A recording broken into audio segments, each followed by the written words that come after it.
the beautiful Invercargill, and we've got here one of the great mayors of New Zealand, Nobby Clark, and he's come here to give us a few words of wisdom. So I'm really looking forward to that. Nobby, thank you for coming. And you'll see Mike's the man I was telling you about. Oh, yeah. Got the website. Oh, hi, Mike. This is another man, another good man here. Yes, indeed. So we're in for a great night. And yeah.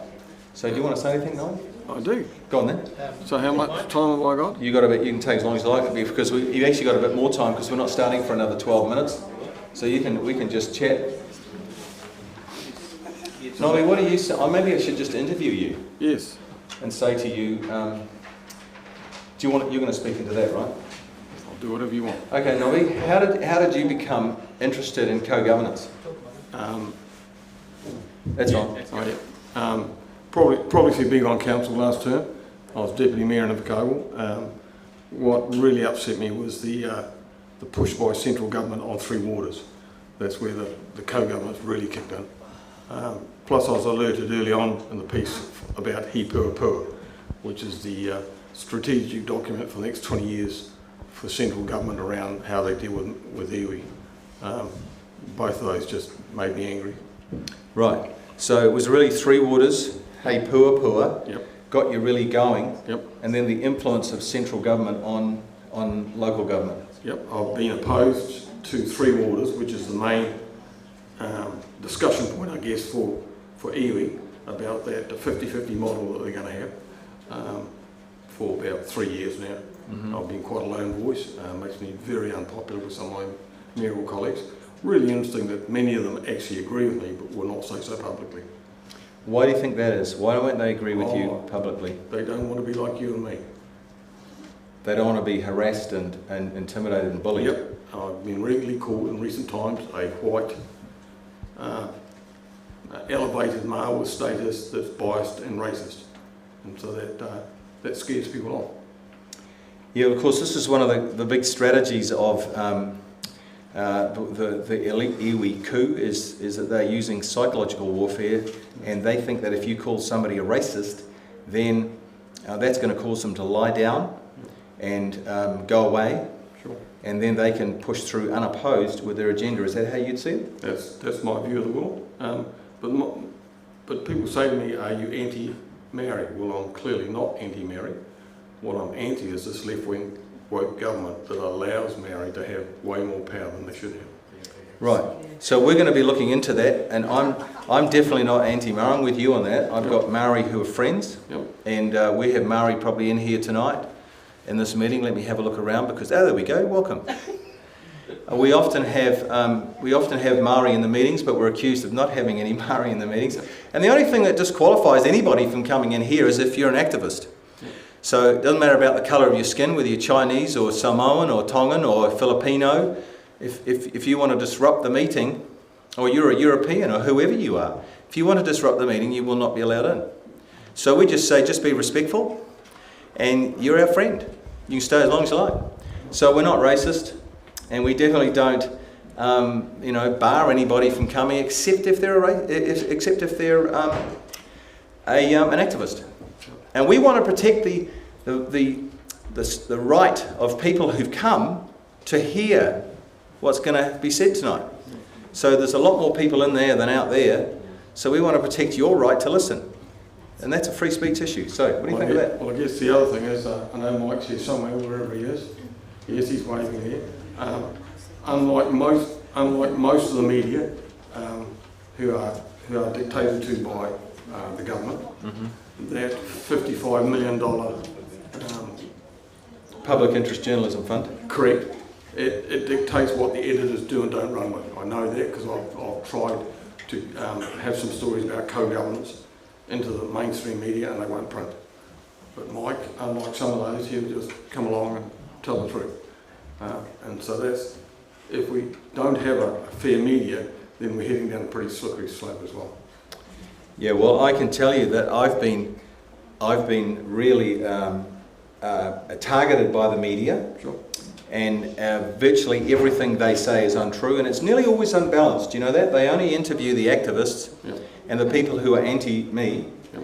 and you never hear any of the people who are in favour of me, and they never get asked. And so it's all very unbalanced and one-sided, and it's basically just propaganda. Hey, tell me what you think of this, Nobby, of the people being appointed on councils. Mari Iwi just being appointed without being elected. What's your view on that? I was opposed right from day one, Right. but I was in the minority in our council. Every 6 years, councils get to look at where they have Maori wards. We offered a Maori ward to local iwi. They turned it down. And then after that, they end up with 2 representatives as opposed to 1 on our councils. They can't vote on the decision making at the top level, but they certainly have some input in the committees that make recommendations. And democratically, I don't think that's the right thing to do. Of course it's not. I wonder, well, why wouldn't they want a Maori ward? Well, I know the answer to that. But I think they've got their eyes set on a higher level of input. They have a vision of being 50-50. Well, they actually have a vision of being much more than 50-50, because through the power of veto, they're going to be 100-100. Yep. So we've got a really big constitutional democratic issue rising here. Yeah. So how that works when you look at 3 waters as an example, people say, oh, why shouldn't they have an equal stakeholding given the treaty applications, which I don't agree with anyway. But as you quite allude to, it's not how many votes you have around the table, it's how the legislation is written.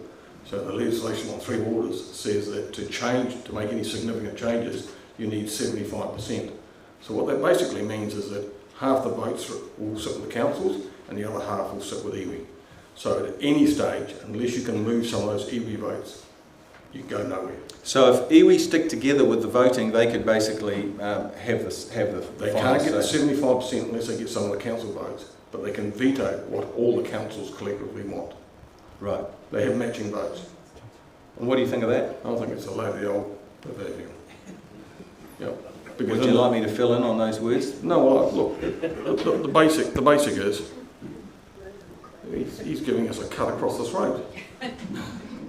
We're ready to go now? Cut. Okay, this is a live stream, so thank you for, I want to give you a little bit more time at the beginning. Yeah. So you just stay there, Yes. and we'll get you on there. All right? Because you're a valuable leader. Okay, I want to get a few boxes. Okay, this man's we're not going to start just yet because we've got another few minutes to go. But I wouldn't mind saying just off the camera while this guy's going to get some vox pops, which you know what a vox pop is, and they ask people, why did you come tonight? So I'm interested, shall I ask him for you, my cameraman here? How many came here, would anybody like to say why they came tonight? It's not, because there's no free food. And there's no free anything really. How many came because, yes sir? I come because I wanted to find out what's going on and what you've got to say, and I want to be enlightened. Okay, great. He says, I want to hear what Julian's got to say to me, and I want to be enlightened and I want to know what's going on. Is that right? Yep. Pretty much. Yeah. Why did you come, sir? Well, simply because anything that stymies free speech is not a good thing in my mind. Okay, just say that again for the camera, into the camera for me. Okay, anything that stymies free speech in this country is against my thoughts. Okay, very good. Anything that's against, thank you, lovely. Anything that's against free speech is against what he believes, this lovely gentleman here. Anybody else got some thoughts about why they came tonight? Who's frightened of saying anything? Okay, another gentleman down the back there. You just need to repeat your question. Could you follow him down with a microphone so that he can actually say it so we can all hear? Please?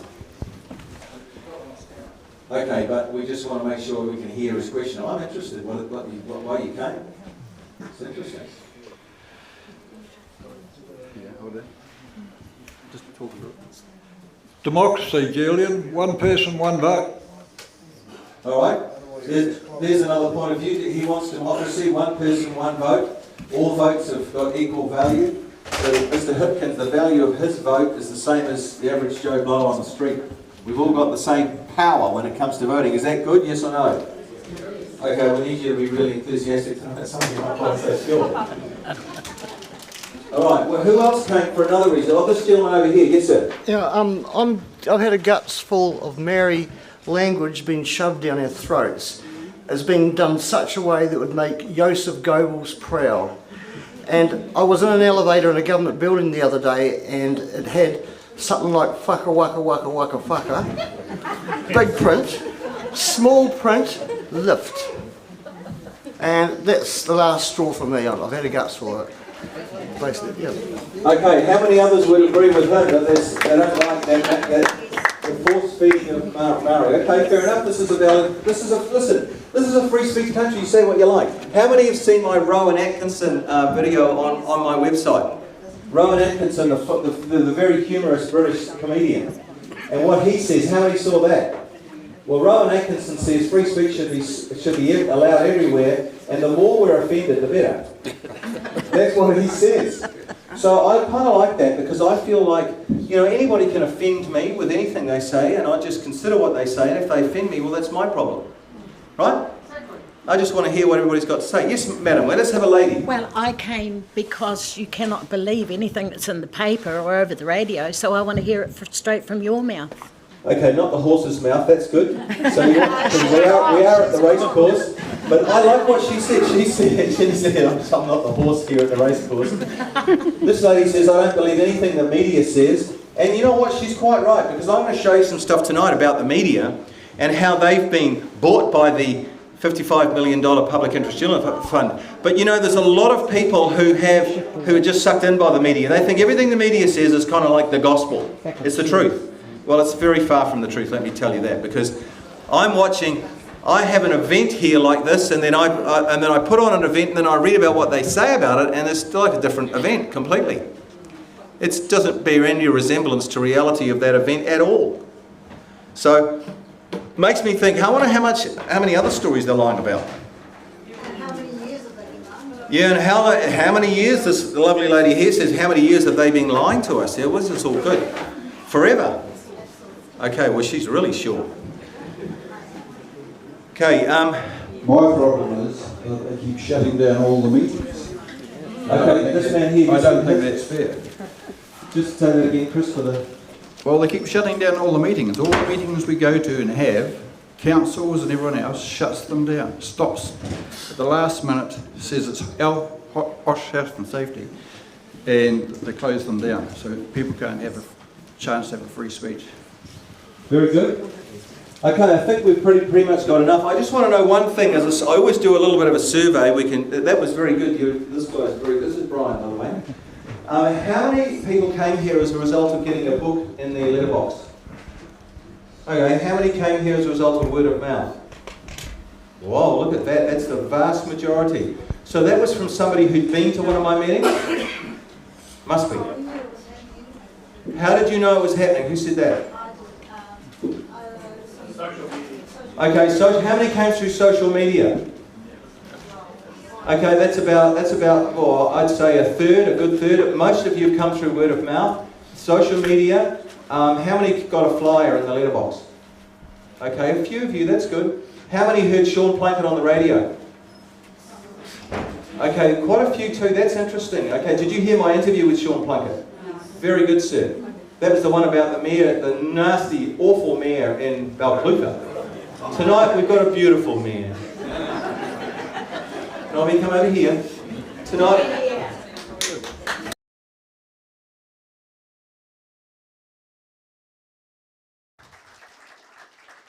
All right, Nobby's got the Union Jack on here. He looks like a British football player. So let's have you over here. And we're just going to have Nobby do a few words. Okay, before we even start, just before we get into the formality stuff, I just got to get you to do something. See on here, and I'll have you guys give out pens. And the pens are just somewhere there. Okay, the pens are here. Here they all are. So you guys get the pens out. I just want you to fill this in, please, because what I'm going to do tonight, you just put your name, address, phone number on here. Not your address, just your name and your phone number and your email. And write as clearly as possible, please. No doctor's writing, thanks. Because it's a real pain for us when we have to decipher what you're writing. And some of you think, oh, this must be a medical doctor. And this one must be a medical doctor. So try and write it as clearly as possible. And then what I'll do is I'll send you, if you fill this in, I will send you the PowerPoint slides of my entire show tonight. Would you like that? Okay, only one of you. So only one of you needs to fill it in. All right, now I want you to fill it in so that you get my PowerPoint slides, because you really want to get those, because it's like you get the story. Okay. Hey, Fred, my man. You know, here's a great Māori friend. His name is Fred, and Fred has been to several meetings, but he's a fine Māori. I love him. So, you know, this is great. Okay, so just fill in those forms and we'll have a little bit of music. Shall I put some music on just to make it like you're at the dentist? Just relax you a bit. Ready for the drilling? Shall I put some music on? Okay. Hey, I hope we get a good shot of all the lovely people here. So you might have to go around and get a pan through the good crowd. We will in a minute. Just 1 second. We've got a few things we've got to do. Hi, mate. Good to have you here. Nice to have you here. Are you Chinese? Malaysian? Chinese Malaysian. I love to see these cultures. You know, we've got 100. I know you're a Kiwi, but you know what? We've got 160 cultures in this country. Do you know that? We have. We've got 160 cultures here. So we're not just, you know, one group and the rest. We're a whole lot of us. We're all Kiwis, New Zealanders. All right. So I need somebody to, Vicky, and some of the other guys, Fred, can you just go through and pick up these forms off everybody so we can gather them in once they're finished, and the pens, so we can distribute the pens around the place. This is great.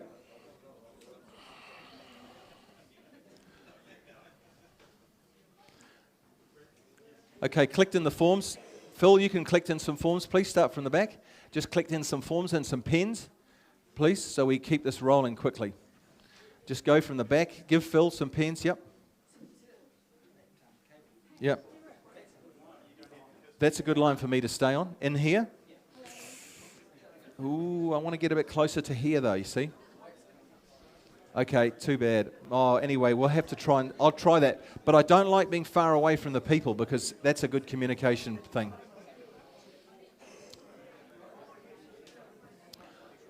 All right, it doesn't matter if the light's not too good.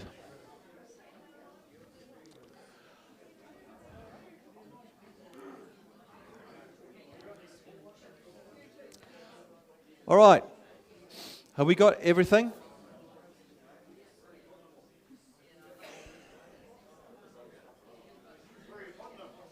Just anywhere, just whatever you do, don't lose them. They can go anywhere. Okay, this is a great crowd. We've pretty much filled the room, a few spare seats here, and then we've still got a few minutes, and I know we're just got to get going now, so we'll close the doors. That's it, we're it. Now, I'm just going to explain a couple of things before we go, a couple of housekeeping things. The toilets are at the back through those doors. If you need to get out of the building in case there's a fire exit there, and there's a fire exit down there. And so the other thing that I need to mention to you is that we filled in the forms, and we will have a break on every hour. Pretty much every hour we're going to be here for maybe over 2 hours. Sometimes it could be 3. But we're going to have every hour we have a break, so that those over 50, I know what it's like. And I know that, you know, we need to just remember about that. So we will have a break on the hour. All right. Now we've got some very simple rules here. I'm the speaker. It's my meeting, and believe it or not, and you've come to hear what I've got to say, I think, and also to hear Nobby Clark, our mayor. I know a lot of you have come to hear what he's got to say, and I'm just as interested in what he's got to say as what I've got to say. So that's good. Now, if anybody wants, you don't shout anything out or start shouting anything out. If there's any activists in here, we are going to tell you to leave if you start shouting things out. At the end, we have discussion. So at the end of the meeting, we're going to have some discussion, and you're going to have to be able to, you can ask questions then. But just don't let me lose my flow of thought, and we're being in for a great night. Is that fair enough, yes or no? Yes. Okay, so, all right, so I've explained the rules, and now over to my favourite mayor in New Zealand, apart from the mayor of Kaipara, who's Craig Jepson, and he's another great mayor. So you've got some great mayors, and Nobby Clark is one of them. So let's give Nobby a hand for coming tonight, and Do you want Nobby to come and stand here? Where would you want him to stand? Right here, Nobby. I think they want you here. This is all part of like being... When you're famous, Nobby, you've got to do what you're told. Okay. Can you turn his microphone off now? You can. All right, for those who don't know me, I'm Nobby Clark, Mayor of Invercargill. And so, just so that the people that get upset when I talk publicly are not upset after this is my view of the world, all right? Not my full council view. But it is fair to say everybody around the council table at the moment is pro-democracy, and the majority of the councillors around the table are also opposed to co-governance. And so we've tested the water that with 3 waters. So I'm just going to run you for about 5-10 minutes through my little journey with this and why I'm so opposed. So I have to read some notes to make sure I don't miss out on things. Don't normally do that, I normally just shoot from the hip. But I want to make sure I get things right tonight. So I'm very upset and have been for probably decades on the one-sided interpretation of the treaty. It talks about partnership and it talks about the principles of the treaty. And every time I look at the treaty, both Maori and European versions of it, I don't see anything about the principles of it. It's written in 3 articles and very, very simple 3 articles as well. And it's been distorted for many decades now and doesn't put our world in a very healthy situation. So one of the things that I would like to see going is I'd like to see the government pay Ngāpuhi out, which is the largest tribe, the tribe in the north, very north, and then close down the Waitangi Tribunal and start to operate as a multicultural society, not as a bicultural society.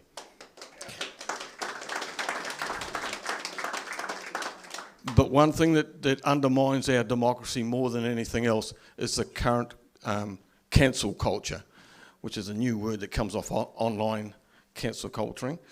And what it basically means is if you don't like the message, then you just criticise the messenger. So my colleague over here, I see some things online about him, over and above the fact that he's white and male, and he's probably a right-wing Christian, and I think he's got a few dollars as well. So really he shouldn't have a voice in New Zealand. Or so the critics would say. Well, you did invite me, didn't you? It's amazing how the devil gets into a meeting. Yes. But look, it's really interesting. I've spoke at the recent meeting that we had in Invercargill, which was the Taxpayers Union and Federated Farmers around resource management. And it was really interesting. I got a lot of flack for that because I said some things that I shouldn't have said. But I'll say it again because at the end of the day, you've got to be true to what you believe. So I don't believe in the bastardisation of the European language. So that basically means I don't believe that we should mix te reo and English together. There is a place for both. I don't have any problems with that. I'm a strong supporter of people learning te reo. My grandkids learn it at school. And I'm very much in favour of naming. I heard somebody before talking about naming of buildings. I'm very much in favour of bilingual names, but not one at the expense of the other. That's where we're heading at the moment. It's a really slippery slide on that respect. But I get called a racist on many occasions, and I've had colleagues at council, iwi colleagues at council, who refer to me as a white, old, pale, stale person of priority or some importance in the community that's biased and racist. And I recently said to the woman that said that to me, thank you very much. And you've also got an honours degree in social work and work in Wellington. If I referred to you as a black woman of status that was biased and racist, I'd be hung and quartered down the main street of Invercargill. So we can't have any more of this shooting the messenger down. It erodes our democracy. It creates an us and them in our community. So we've got to stop doing that. And I'm quite proud to be Maori. It's really interesting because nobody knows what my family tree looks like. I've got Maori, Aborigine, Pacific Islands, Thai, all mixed into my tree. But I don't need to say those things to be able to have a voice, because every culture should have a voice in New Zealand. We're all Kiwis, yes, quite right. So you would have heard in the media today, my colleague, and I use the word colleague very loosely, the Mayor of Clutha, makes some very derogatory remarks about democracy. So for those who haven't read it, because it was in that paper that I won't mention, but it's 1,000 times, he said something to the words that protest and counter-opinion is what vibrant democracy is all about. Well, I thought, that's great. Now, then went on to say, how could federated farmers sit in the same room as a taxpayers' union? Well, why can't they? They've got counter views on some things, but they have some common views as well. And then he went on to say, when information is used to reflect only one group's protest, democracy no longer exists. And let's call it Russia or some tin pot state. How do we think about that? And I said, so this man's got a radical, what you might call right-wing view. I wouldn't go that far to say he's that far right, but never mind. So does that mean that I then have to cast aside the Maori Party, which has a very left-wing and very radical viewpoint? Well, no, I don't. They've got free voice. I don't agree with them, but they have a right to be heard, and if they were here tonight, I'd give them the microphone and give them their say. So cancelling people out is not the smart way to go. We touched on before about where I came into the risks of co-governance. So co-governance is a bit of a slippery slide. So what it says is, in Article 3 of the treaty, it says that we are now equal, that Maori would have equal rights with, in the sovereign state that was created. And equal to me means that every person's equal. It doesn't mean that small clusters suddenly become overbearingly powerful at the expense of others. So while I hear some of my iwi colleagues say to me, well, you know, 50-50 can't be all that bad. Well, it actually is worse than that, because if you look at some of the legislation that's been kicked through recently, and Three Waters is the one that really got me wound up, it said councils each have one vote on the authority. So that's what we're heading to in Targa Southland. The councils will have 8 votes, and iwi will have 8 votes. Now, you'd say, well, that's a shared partnership. But it's not, because all the legislation around Three Waters says things can only be changed, significant things can only be changed with a 75% shareholder stake. So that means, if you stop and think about it, all the councils could want to do something, but if the iwi hold out, nothing changes. So they have really a veto vote. And that's what's happening. Labor's being a little bit smart at the moment, because they know that things are getting a bit testy for them. So when you look at the Resource Management Act that's come along just more recently, they don't have that co-governance into it, but what they do is they have 3 layers of authority, and at each layer, iwi can determine what the dialogue will be, and we cannot ignore that voice. So I often get a bit strung up by Ngāi Tahu as well, and what I'm about to tell you is nothing new, because they know about this. So some figures for you. In New Zealand, 17% of the population are Maori. What happens is that government creates legislation that includes Maori statements. When it gets to local, we don't deal with Maori, we deal with mana whenua. So for those who don't know what that means, mana whenua is the people of the land. So that's Ngāi Tahu in Southland. The others are mata waka. So mata waka means those that have come from the north. Some have lived here for generations. And the dilemma we face in the South Island is mata waka are 60% of the population for Maori. So when we go consulting with Ngāi Tahu, we lose that other voice. They don't have a say, and anybody that sits in this room who is involved with mata waka here will know that.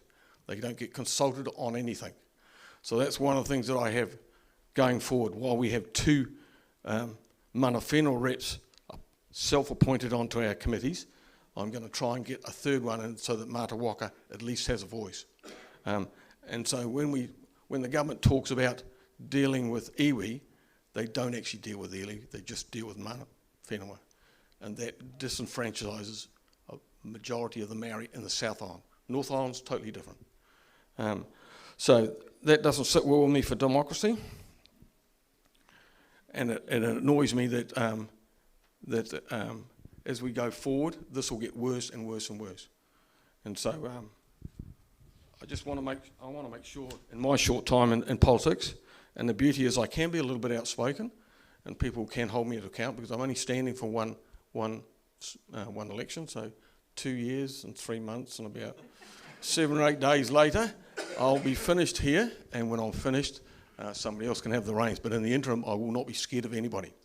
Don't have a fear of that. Well, no, before you clap, there is a caveat to that.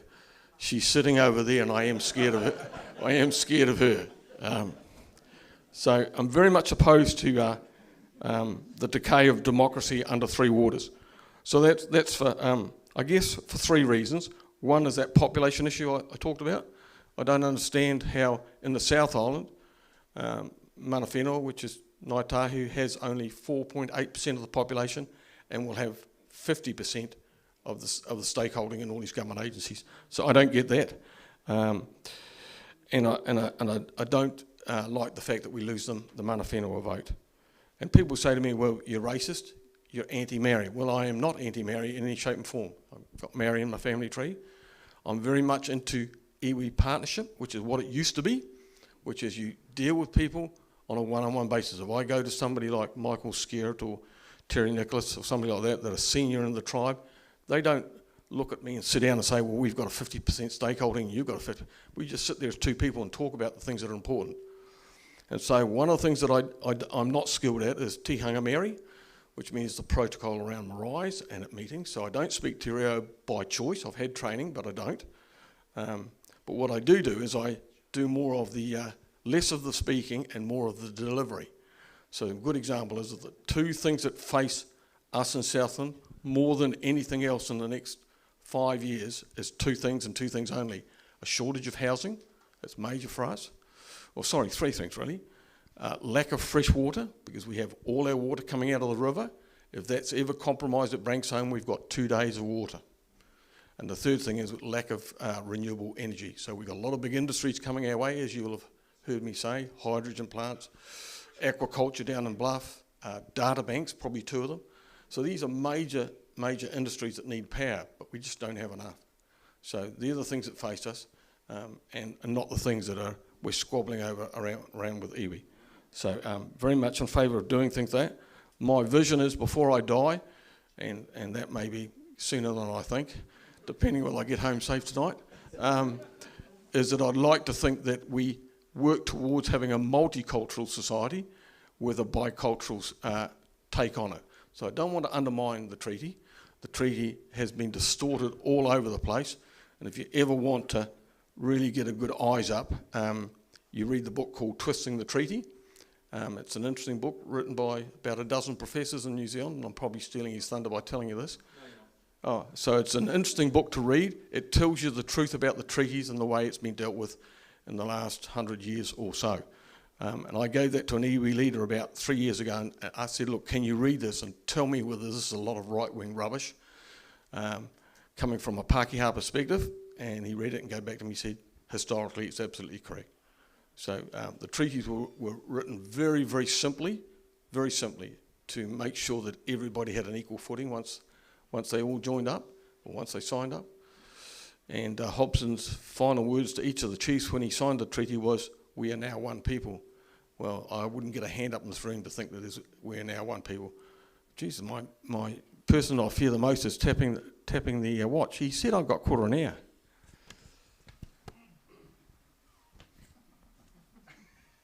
And so the final thing for me is that I was a bit embarrassed about the fact that we couldn't get a decent venue in Invercargill.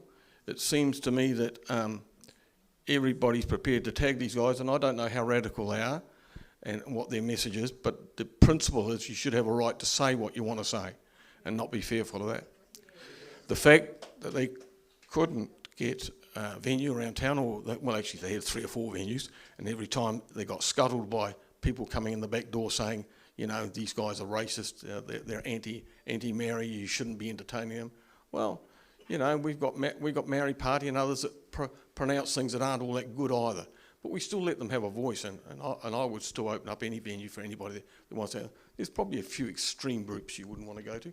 But look, democracy is all about having a voice, and if you don't have that, you don't have anything. So I guess that's my my few minutes worth of speech. Thank you, Nobby. And I appreciate you being here tonight. And a bit embarrassed that we couldn't get you a bigger venue that you could have promoted in a normal sort of way and get a bigger crowd. Thank you. Very good. Thank you. Thank you very much, Nobby. Very good. Thank you, guys. Thank you.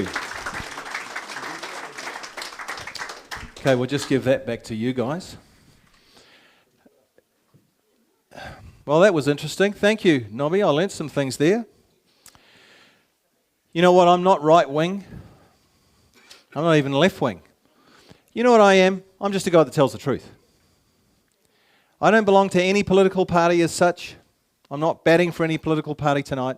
I'm just interested in the truth. And so tonight, that's what you're going to get. You're going to get the truth. And that's neither left-wing nor right-wing. If the sun rises in the east and sets in the west, that's the truth. It's not right-wing or left-wing. True? Come on, some of you are thinking hard about that. You're going, oh, wait a minute, I've got to think about that. Well, that's the truth. I'm into truth. So tonight we're going to talk about truth. Now, I want you to look at this, and I want you to show this to the viewers at home. Apparently we've had 200 comments already, because this is being live streamed all around the country. So there's people all over New Zealand watching this. So you better be careful. And if you want to get my blog every day and I have to keep in contact with you, then I want you to get that number on there. If you can just write it down, jot it down, take a photo of it, and especially for all you viewers at home, then you'll receive my blog. So I want everybody here to get my blog, because I'll tell you, it's so important that I keep in connection with you, because I'll tell you why that's so important. So here's Mr. Hipkins, and here's Mr. Hipkins, here's Mr. Luxon. And today we're being obedient to the Prime Minister and the Leader of the Opposition. Well, they have both exhorted New Zealanders to discuss co-governance. So that's what we're doing. So I want you to give yourselves a clap for being good, obedient little citizens discussing co-governance. Okay, only one person clap.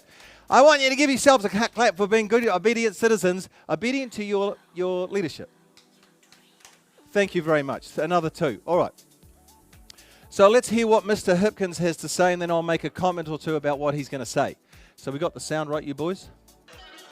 It's going to have to go up a lot, quickly. Co-governance came up at the beginning. Oh, hang on, sorry. I'm sorry, you guys should have been able to... No, turn it down. That's the I'm sorry, you guys. We got some nice music. That's not Mr. Hipkins. That is definitely not Mr. Hipkins. So we'll go back to him here. And let's hear what he's got to say. Oh, come over here. Prime Minister, co-governance came up again at Raceway today. You've spoken about confusion about what the term means, and the others are misinterpreting it to raise fear. Does the government have some responsibility for that, for not explaining it properly, and what will you do to address that? Look, as I said yesterday, co-governance can mean different things in different situations. We should have a mature discussion about it, not one that's informed by bumper sticker slogans. We should make sure that we're informing New Zealanders what we're doing and why we're doing it. As I indicated yesterday, the last National Government entered a multitude of co-governance arrangements during their time in office. And in fact, some of the co-governance, or some of the examples put forward by the National Party yesterday of initiatives that they support have elements of co-governance within them. So if we think about, kura kaupapa, for example, the wānanga, even whanaora, there's elements of co-governance within that. So my take on that is that Mr. Hipkins is not telling the truth, because he's sort of saying he doesn't know what co-governance really is, and we should have a mature discussion about it, and he blames the National Party for doing this and that. But really, co-governance, I've written about what it actually is, and I wrote this book. How many have read this book? Yeah, put your hand up if you read the book. Okay, probably about 2/3 of the room. And this book explains what co-governance is, and it was Jacinda Ardern, taken over by Mr. Hipkins, who are actually driving co-governance and putting the metal to the pedal and accelerating it like it's never been accelerated before. How many have noticed it? Yeah?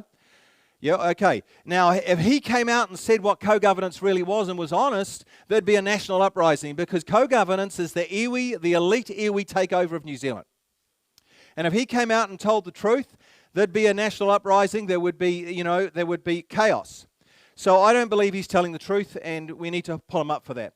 And then let's hear what Mr. Luxon has to say. Co-governance has been messily handled and explained by this government because they haven't been upfront on such a big constitutional issue. They haven't taken people with them, and as a consequence, become increasingly divisive across New Zealand.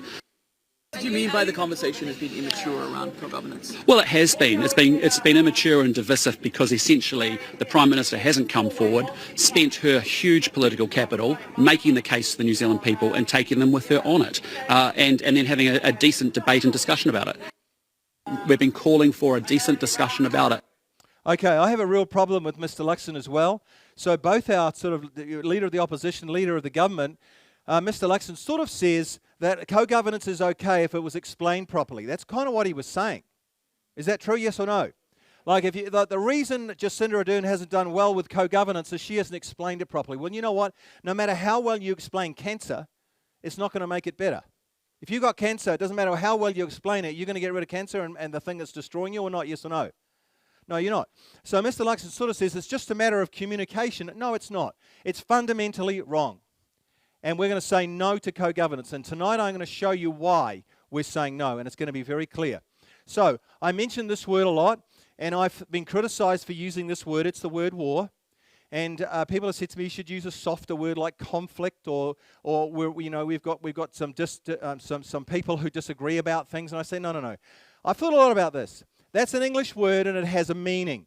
And if the meaning fits reality, then you use that word. So I'm not going to be woke or politically correct. I just say what's going on, and if a word fits, then I use it. So I want to talk about this word war. The Encyclopedia Britannica defines war like this. It says, war, in the popular sense, is a conflict between political groups. Now, we have activists who follow us around everywhere, and I would guess that most people in here, I don't know, but would be against co-governance, and I'm definitely against co-governance, but there's a large group of people who are for it. Actually not that large, I don't think, because I have a lot of Māori who are supporting me. Ngāpuhi elders, Ngāpuhi leaders. I've got somebody who wrote to me just 2 weeks ago whose great-great-grandfather was number 45 on the Treaty of Waitangi, who's totally behind me. So this is a political conflict. And it involves hostilities. We have people who are shutting down our meetings, ringing up the hotels. We've had death threats. I've had a couple of death threats. And we've had hotel owners, venue owners who've had death threats. If you have Julian Batchelor in your venue, we're going to kill you. Or we're going to come with a bullet for you. And so what happens is these venue owners, they cave in. So we've got active terrorism going on in New Zealand, and it's following me around. And it's been going on for considerable duration, this war. It's been going on pretty much since 1975, and I write about that in my book, when Bill Rowling passed the Treaty of Waitangi Act, and that gave birth to the Waitangi Tribunal.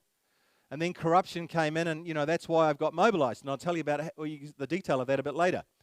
And it's got magnitude, because I believe this. If co-governance keeps going, New Zealand is going to become the Zimbabwe of the South Pacific. It's going to be a ruined country. If you want to look at it like this, like a metaphor, New Zealand is a busload of people, and we're heading for a cliff. And that cliff is very, very high, and the rocks below, if we go over it, it's unsurvivable. I'm totally against all physical violence. The Otago Daily Times, wrote a thing about me, or Julian Batchelor says he's for violence, or it might have not been that paper, but it's been said that I'm for, no, it was the Timaru Times, Herald, the Timaru Herald, is it? Okay. They said, I was for violence. No, I'm not. You fight it with this, you fight it with this and this, not this. How many know that? The pen is more powerful than the sword. It's much more powerful. You fight it with your brain and with your mouth. You don't use this. The people who use this are weak because they don't have much there. And they're not very capable there. But that's where the war is won. This is a political war. So, who are the parties in this war? Now, every war has sides, and each side has allies. And some of you in this room will be my allies, and some could be my enemies, I don't know. But it's a war led by tribal representatives, private tribal companies, or elite Māori to take over New Zealand. Sometimes they're called treaties. Elite Māori or treaties are a distinct group. There may be 1,000 in number. Now, I had a friend who's Māori, and he said, it's probably a lot more than that, more like 10,000. But let's just say there's 1,000. They do not represent all Māori and the vast majority of Kiwis. I have friends who are Māori, and they don't want co-governance. Tribal leaders are feathering their own nest to further their own self-interest. And if they're not stopped, like I said, New Zealand is headed to becoming the Zimbabwe of the South Pacific.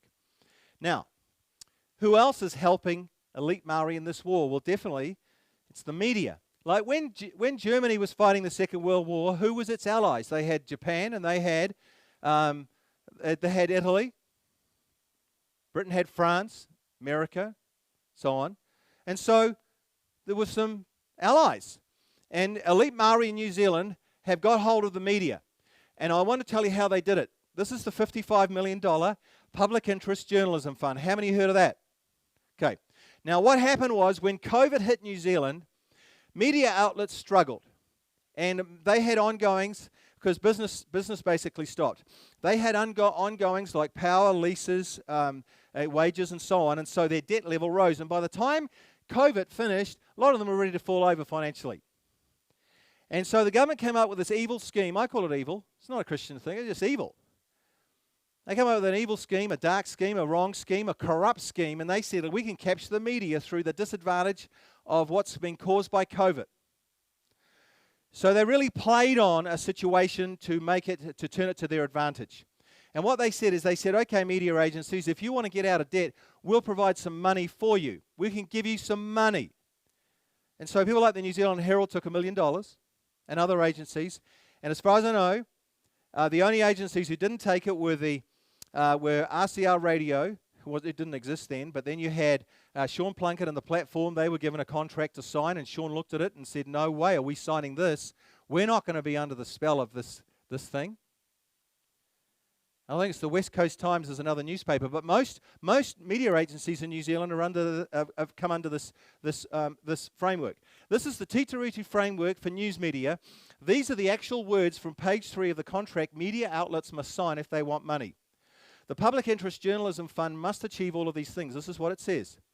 It must actively promote the principles of partnership. It has to say that through the Treaty of Waitangi, the Crown and Maori are in partnership. You have to say that if you sign up for some of this money. Then you also have to acknowledge Maori as a Titiriti partner, sort of like number 1, but maybe a little bit different. It actually says Titiriti partner. And then number 3, it says participation and active protection under Titiriti or Waitangi. In other words, if somebody rises up and says no, the government is not in partnership with Maori through the treaty, then you must attack them. You must go for them. You must attack them. And that's what I've experienced. And you're under a contract to do that. You have a contractual arrangement with the government to do this. Well, what else does it say? The contract further states Maori have never ceded sovereignty to Britain or any other state. So if you've signed up for this fund, you have to start publishing on your newspaper, your radio, your TV station that Maori have never ceded sovereignty to Britain. Then you also have to say, this means our society has a foundation of institutional racism. You have to say that New Zealand is a place it's riddled with institutional racism. Is that true, yes or no? I believe it's completely untrue. Then it says, we live in a society that perpetuates racism and inequities. And then finally it says, in response, many Maori organisations and networks are decolonising. You have to say that colonisation was bad. Now here's the kicker. If you signed up to this, you didn't actually have to just promote this, but what happens is this. If your content, if you didn't have enough Maori content in your newspaper, your TV or your radio, you could be contacted and this could turn into a loan, not a gift. This could turn into a loan and they could recall the money. So they could write to you and say, hey, we've been monitoring your TV station, your radio station or your newspaper. You don't have enough Maori content. If you don't up it, we'll recall your loan. Well, you imagine that if you borrowed $1 million to get out of debt, you're in clear air and you go, this is wonderful, I'm out of debt. And next thing you get a letter saying, hey, not enough content, Maori content on your TV station, your radio station or your newspaper, and we want the money back. What are you going to do? You're going to get a mortgage. You're going to be under massive pressure. True? So it was a trap. Here is how the media works. I've been on TV a fair bit. This is nearly always the 6 o'clock news. This is... TV1 and TV3, both of them. This is how the media is working with protesters. Because I'm talking about how people are working, how various allies of elite Maori are working to push co-governance through, which I believe is illegal, and they're being aided by the media. It's an ally. And so this is a TV news report that I'm going to show you. Watch how this media report is manipulated to create an alarming impression. What they want to do is this. The media wants to portray my meetings as dangerous. You could get knifed. There could be a gun go off in Julian's meeting. We cancel out of a meeting in Hamilton, and the council wrote to us and said, we've had worries about guns, knives, flying objects at your meetings. Well, look at them. Look at all the guns and the knives here. We should have a metal detector going through here, right? Hopefully none of you's got any of those. But that's what they're saying. They want to portray us as dangerous, and that's to put you off coming. The star of this show is somebody called Michaela Matanga. She's a Maori activist, and the media are collaborating with her. So I'm just going to give you a little commentary as we go through this. Scenes in the North Auckland township of Orewa last night, with police having to separate protesters from attendees. The meeting didn't get violent, but comes at a time when the term co-governance is controversial, and there are still 42 more events planned. Tia McDougall reports. Chanting no in the faces of Māori protesters. Okay, let me tell you what that was about. We were having a meeting just like this. There was about 200 people in the room. They were all peaceful. We just started and it was lovely. Next minute, 50 protesters, 99% of the Māori, came in the back of the room and they moved down through the room. I had a guy doing a haka up the middle, and they were shoving cell phones in. They got amongst the crowd and they were just going and shoving cell phones in their faces. And so the media wants to present this as the crowd were the ones who were the aggressors going rah into the camera. But that girl who went rah into the camera, what she was doing was just reacting to somebody shoving a cell phone in her face. And then they say the supporters of Julian didn't hold back. And you heard a sort of like a paper hit something, and it looks like you guys were, or the supporters, the people who'd come to the meeting, were aggressive. But really they were just swatting away the people who are shoving cell phones in their faces. The media doesn't report this. It tells you in a twisted way what's happening at this meeting, and it's all completely wrong. Supporters of the anti-co-governance roadshow didn't hold back when confronted by those opposing the meeting. The roadshow is organised by this man, Julian Batchelor, who wants to spread his stance on co-governance. It's illegal. It's based on a fraudulent interpretation of the Treaty of Waitangi. Not you guys. However, he's often met with protesters. Yesterday's were from local iwi, Ngā Tū Manuhiri, and members of the Te Herenga Waka or Orewa Marae. Oh, shut up! The protesters don't know what a racist is, and they don't know what the Treaty of Waitangi is. From being there, I could tell that the attendees were fearful, and they were worried, and they were misinformed. I didn't. Okay, so she says three things. I could tell they were worried, they were fearful, and they were misinformed. Well, hang on a minute. The only reason they were worried because 50 protesters came in and roughed up the meeting. The only reason that they were, what was the other word she used? Sorry? Fearful was because of the protesters, and she says, and they were misinformed.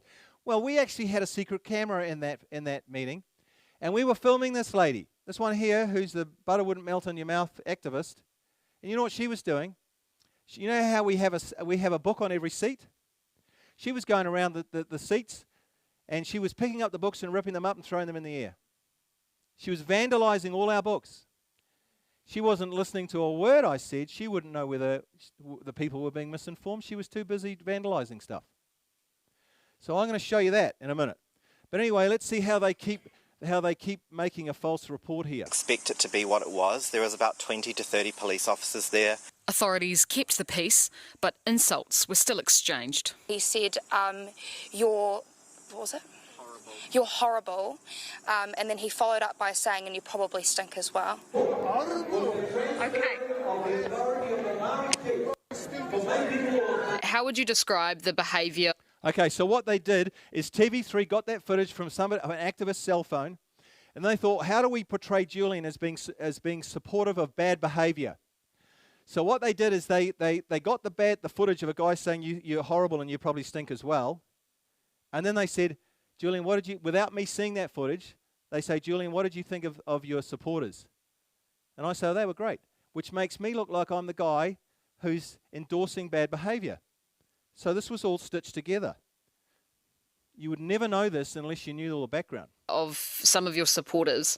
Oh, my supporters were fantastic. They were amazing. Sometimes they're a little bit conservative. But supporters are not enough. Batchelor wants his message known at the Beehive. I've had political parties talk to me. I'm not prepared to say who they are. I'm trying to get 100,000 people to the Auckland Domain just before the election to send that message to all the political parties. A message to end co-governance. It's a touchy subject for some politicians, but not all.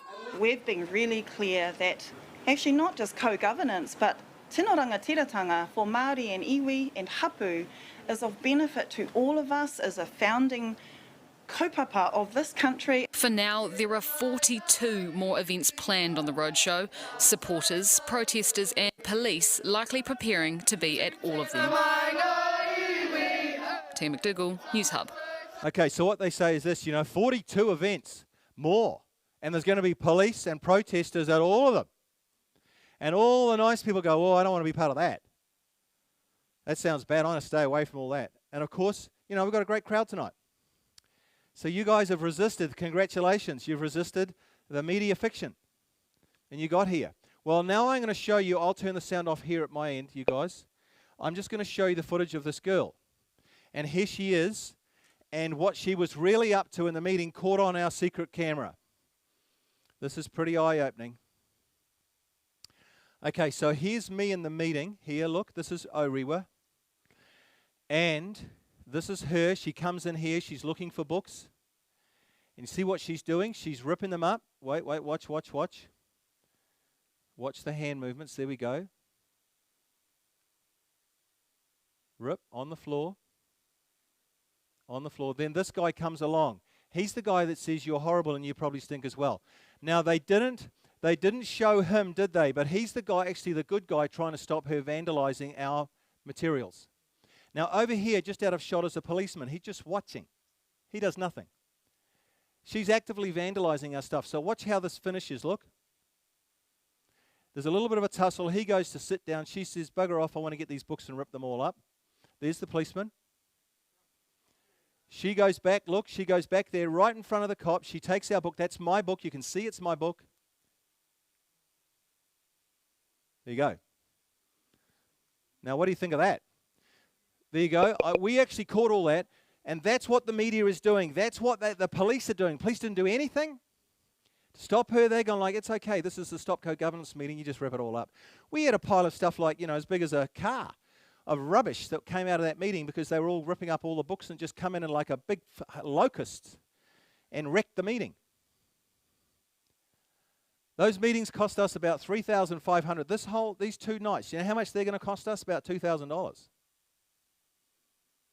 These aren't cheap things to run with travel and cost of everything, all the equipment and so on. So we hope some people here would dig deep and help us to cover these costs because the roadshow's got to keep going. So when you watch TV now, it's lights, camera, fiction. That's what's going on. So I want to know this. My big question to all Maori is this. Where are all the good Maori in New Zealand? Why aren't they not stepping up to condemn the appalling behaviour of all their own people? Well, many Maori have come to me privately to say they're ashamed of the protesters and their shocking behaviour. They say they're a blight on Maoridom. Did you say very? There's a lovely Maori lady right in the front row here who said very. She's very ashamed because they're giving her, she's a lovely Maori. She's a great Maori. And by the way, people say, oh, this is patronising, saying there's good Maori and bad Maori. Look, you know what? It's not patronising. There's good Pākehā, bad Pākehā, good Chinese, bad Chinese. Every culture's got the good, the bad and the ugly, right? Some of you are not so sure. You're saying, oh, I can think of some people. The really good Maori in New Zealand, and there are many, say there is no place in New Zealand for bullying, intimidation, harassment, and denying other people their right to free speech. Good Maori are against co-governance. The reason they don't go public with their views, well, they too will be intimidated and bullied by the shameful thugs, their own people. You know that's true? Do you know this? We had a lady in one of the centres. I've just been going down the South Island right through from Blenheim and Nelson and Picton and all right down. We wound our way down here. And one of the groups, there was a lady in the group who said, I want to be the person who sort of leads the group to get our little booklet out to every single household in this particular town. and she was Māori. And she texted me today and said, I can't do this job, I'm being bullied.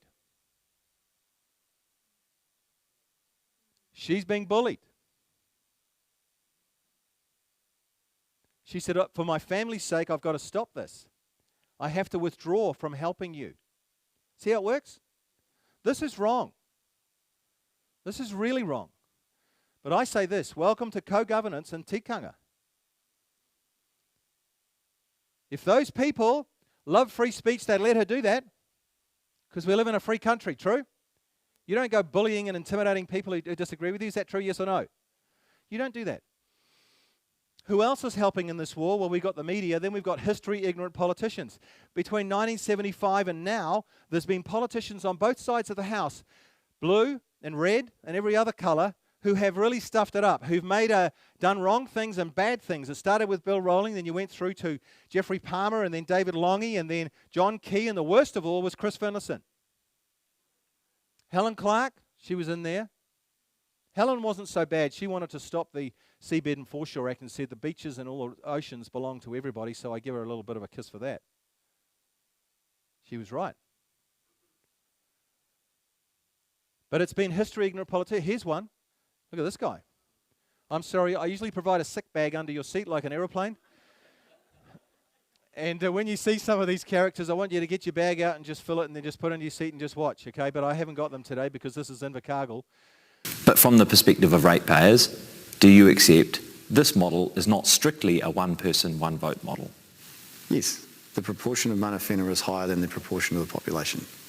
Do you accept that that is not a strictly democratic model? There are provisions in our laws around the treaty that aren't democratic. Co-governance of the Wanganui and Waikato River, for example. There are provisions that we have in this country that wouldn't stand up to a purely academic democratic framework. But that's not how we work in New Zealand. We recognise that this country was founded on a treaty that gives Māori particular rights and interest in certain things. And what we're proposing here, we believe, recognises that and complies with what previous court rulings have been. We've moved a long way as a country. It's a journey that we're still part way through.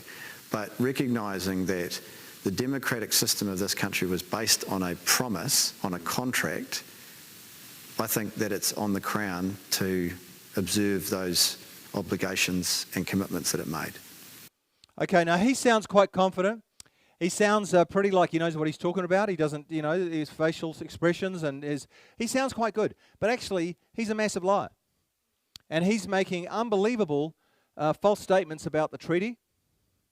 And a lot of ordinary Kiwis sitting at home would probably get sucked in by all this. So what I did is I analysed what he said. In 1 minute 9 seconds, McAnulty, who's Labour, breaches the treaty in 6 ways. First of all, he says the proportion of mana whenua on councils is higher than the general population, unquote. Well, I say just because this is so does not make it right. No, the treaty guarantees all New Zealanders equality. If people want to be on a city councillor, they must be voted on, period, yes or no. They got to be voted on. You just can't be appointed. That's a dictatorship. When you start appointing people, you move from democracy into dictatorship. We're not having that. Next thing he says, there are provisions in our laws that are not democratic. Oh, really? You know, the Labour government's got so used to making undemocratic laws, he thinks it's just normal. Just because undemocratic laws or bad laws exist does not make them right. Bad laws must be repealed to restore democracy. You've got to hang on to democracy at all costs to restore treaty obligations. Number 3, our country was founded on a treaty which gives Maori particular interest and rights and interest in certain things. Absolutely wrong. He's totally wrong. The treaty never did that. Maori ceded sovereignty in the treaty and became British citizens. Is that true, yes or no? Yes, it is. Okay, the treaty guarantees equal rights for all. As soon as one group in New Zealand gets a special handout, a special favour that none of the other 159 cultures get, what do you call that? It's apartheid. It's racism. In the budget, when Maori were given $845,000 or $35,000, and they just said for Maori initiatives, and the Chinese didn't get it, or the Hindus, or the Muslims, or anybody else, that's apartheid. I know, but I'm saying, if you give any group, based on the colour of their skin or their ethnicity, a special favour that nobody else gets, that's apartheid. That's racism. And yet why isn't the media pulling them up? Well, that's the $55 million Public Interest Journalism Fund. No grouping is to have special rights under the treaty. Number 4, he says there are provisions which we have in this country which would not stand up to a strictly academic democratic framework. That's not how we work in this country. Oh, really, Mr. McAnulty? So he's saying that's not how Labour works. They don't worry about democracy. Wrong. The British established democratic government in New Zealand via the treaty. Any talk of any other form of government is a breach of the treaty. The next one, number 5. What we are doing complies with what previous court rulings have been. That's stupid. That's very silly. How, like Nobby said. He said this. The treaty is very simple. It's got 3 clauses. It fits on, with the preamble, it fits on half an A4 page. And if you read that, a 10-year-old kid with reasonable intelligence could tell you what it means. So what the government did, Labour government, is they said, we'll get some judges to say what it means, some activist judges, so they can twist it and give us some favour. And that's what happened. Look, wrong. The treaty speaks for itself. The so-called court rulings by activist judges like Cook do not and should not override the plain meaning of the treaty. Cook said the treaty was akin to a partnership. He did not say that it was a partnership, nor was it a partnership. But activists got hold of that and said, you know what? Cook said we're in a partnership. They took a leap from even what he said. But we're the media saying, hey, he didn't say that. It's a $55 million Public Interest Journalism Fund. They're paid to support lies. Here's the next one. Number 6. He says the democratic system of our country was based on a promise, that's the treaty, on a contract, that's the treaty. I think that it's on the Crown to observe those obligations and commitments that it made. Well, I say the so-called promises McAnulty details are simply not in the treaty. It's obvious he does not know what it promises. What the treaty does promise is one law for all. It promises equality before the law for the 160 cultures living here. The establishment of a strictly democratic government. This is what the treaty said and should be honoured. Racial harmony. Hobson said, hey, iwi tahi tato, which is, we are now one people. Well, we're not two. We're not Maori and the rest. Yeah? We are all New Zealanders. Is that true, yes or no? I went to Whangarei Boys High School. I can't believe most of the people here who are over 50. Some of them quite a way. But we're over 50, right? Now, the reason we're here is because we could remember New Zealand in the 70s and 80s when we were colourblind. I went to school with 50% of my school was Maori. I didn't think of them as being anything but just mates. True? That's why all the over 50s are into this, because the young people, they don't know any different. The young people today think it's just Maori and the rest. It's not true. It promises no special rights, privileges, handouts for any racial group in the treaty. When this happens, racism and apartheid are being displayed for all to see. Which country in the world was fighting apartheid like no other in the whole world in the 1970s and 80s? New Zealand. Who do we stop? We stopped the Springbok tour. Didn't we? All the people got on the street. Apartheid's bad. You put apartheid here, we're going to stop the Springbok tour. And now, look at us. We're the guys promoting it. Why isn't the media all over this? $55 million Public Interest Journalism Fund. Conclusion, McAnulty is breathtakingly ignorant with respect to the treaty. He is spreading racism and apartheid. Well, who else are we at war with? We're at war with Maori activists, either activist journalists or simply activist. Watch this guy. He's a star activist. And he's one of the biggest liars that's ever walks the fields of New Zealand. Watch what he says.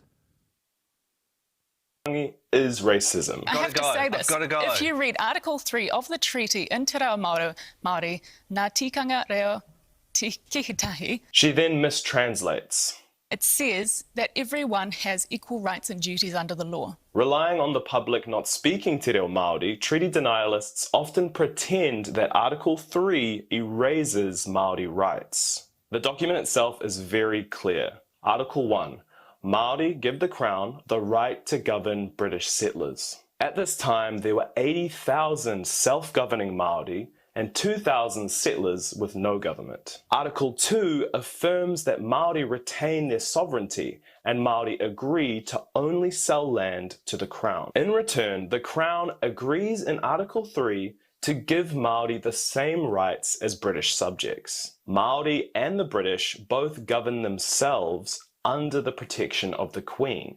Te Tiriti o Waitangi grants neither side authority to rule the other. Lying about that is racist because it seeks to maintain colonial control at the expense of our rights to self-determination. Okay, so he sounds quite comfortable. He's reading an auto cue. You know what an auto cue is, what they do with the news. So he sounds quite confident. He sounds like he knows what he's talking about, but he's a terrible liar. And so what he's doing is he's actually leading a lot of Maori astray, because I have activists write to me and Maori journalists write to me, and they say, bro, you need to read this. And they say absolute rubbish in it. And they say, you know what, Maori are not going to listen to you, Julian, because you're white.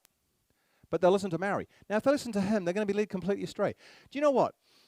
If you have somebody who leads you into truth, they're your friend. If somebody that you know leads you into lies, they're not your friend. True? It doesn't just go for the treaty, it goes for anything in life. If you have people around you that lead you into truth, they're your friend. No matter what it is. Economic truth, truth about gardening, truth about life, truth about relationships, truth about money, they're your friend. If they lead you into lies, they're not your friend. This guy's not your friend. If you're a Maori, he's your enemy because he's speaking lies. Watch. In 1 minute, 19 seconds, he tells 10 lies and 2 truths. Here they are. Lie number 1, his accusation is that non-Maori say that Article 3 of the treaty erases Maori rights. Absolutely wrong. No one has ever said this. The opposite is true. It gives Maori the same rights as everyone else. That's Article 3 of the treaty. Via the treaty, Maori became British citizens and thus they received rights. So he's telling the opposite. Line number 2, he implies that if you don't speak Maori, you can't understand the treaty. Oh, that's completely so bad. Look. I'll just give you a quick thing because I don't want to give you too much about this, but I'll just tell you what happened. The final English draft from which the Maori Treaty was formulated is called the Littlewood Draft. It has that name because it was given to a lawyer called Henry Littlewood. Okay? It was in English. That's the final draft that they made Te Tiriti from, the Maori Treaty. Yeah? Now,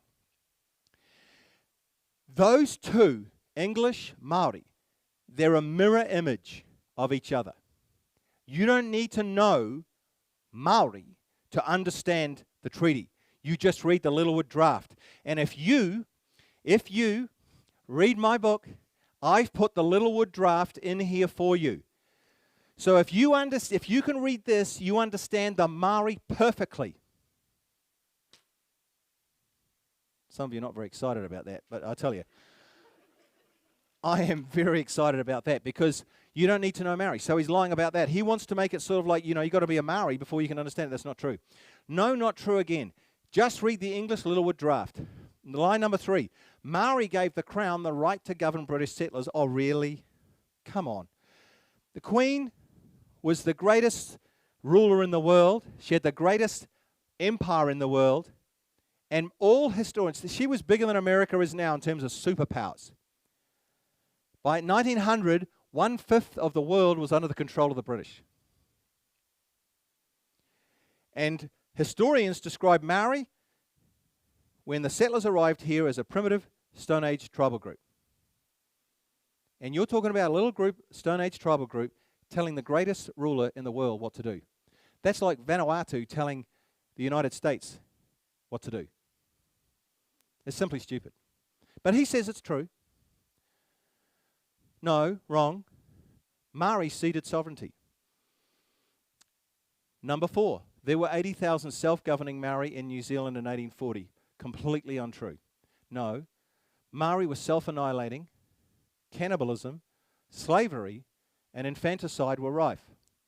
There was no unifying Maori government, only tribes at war.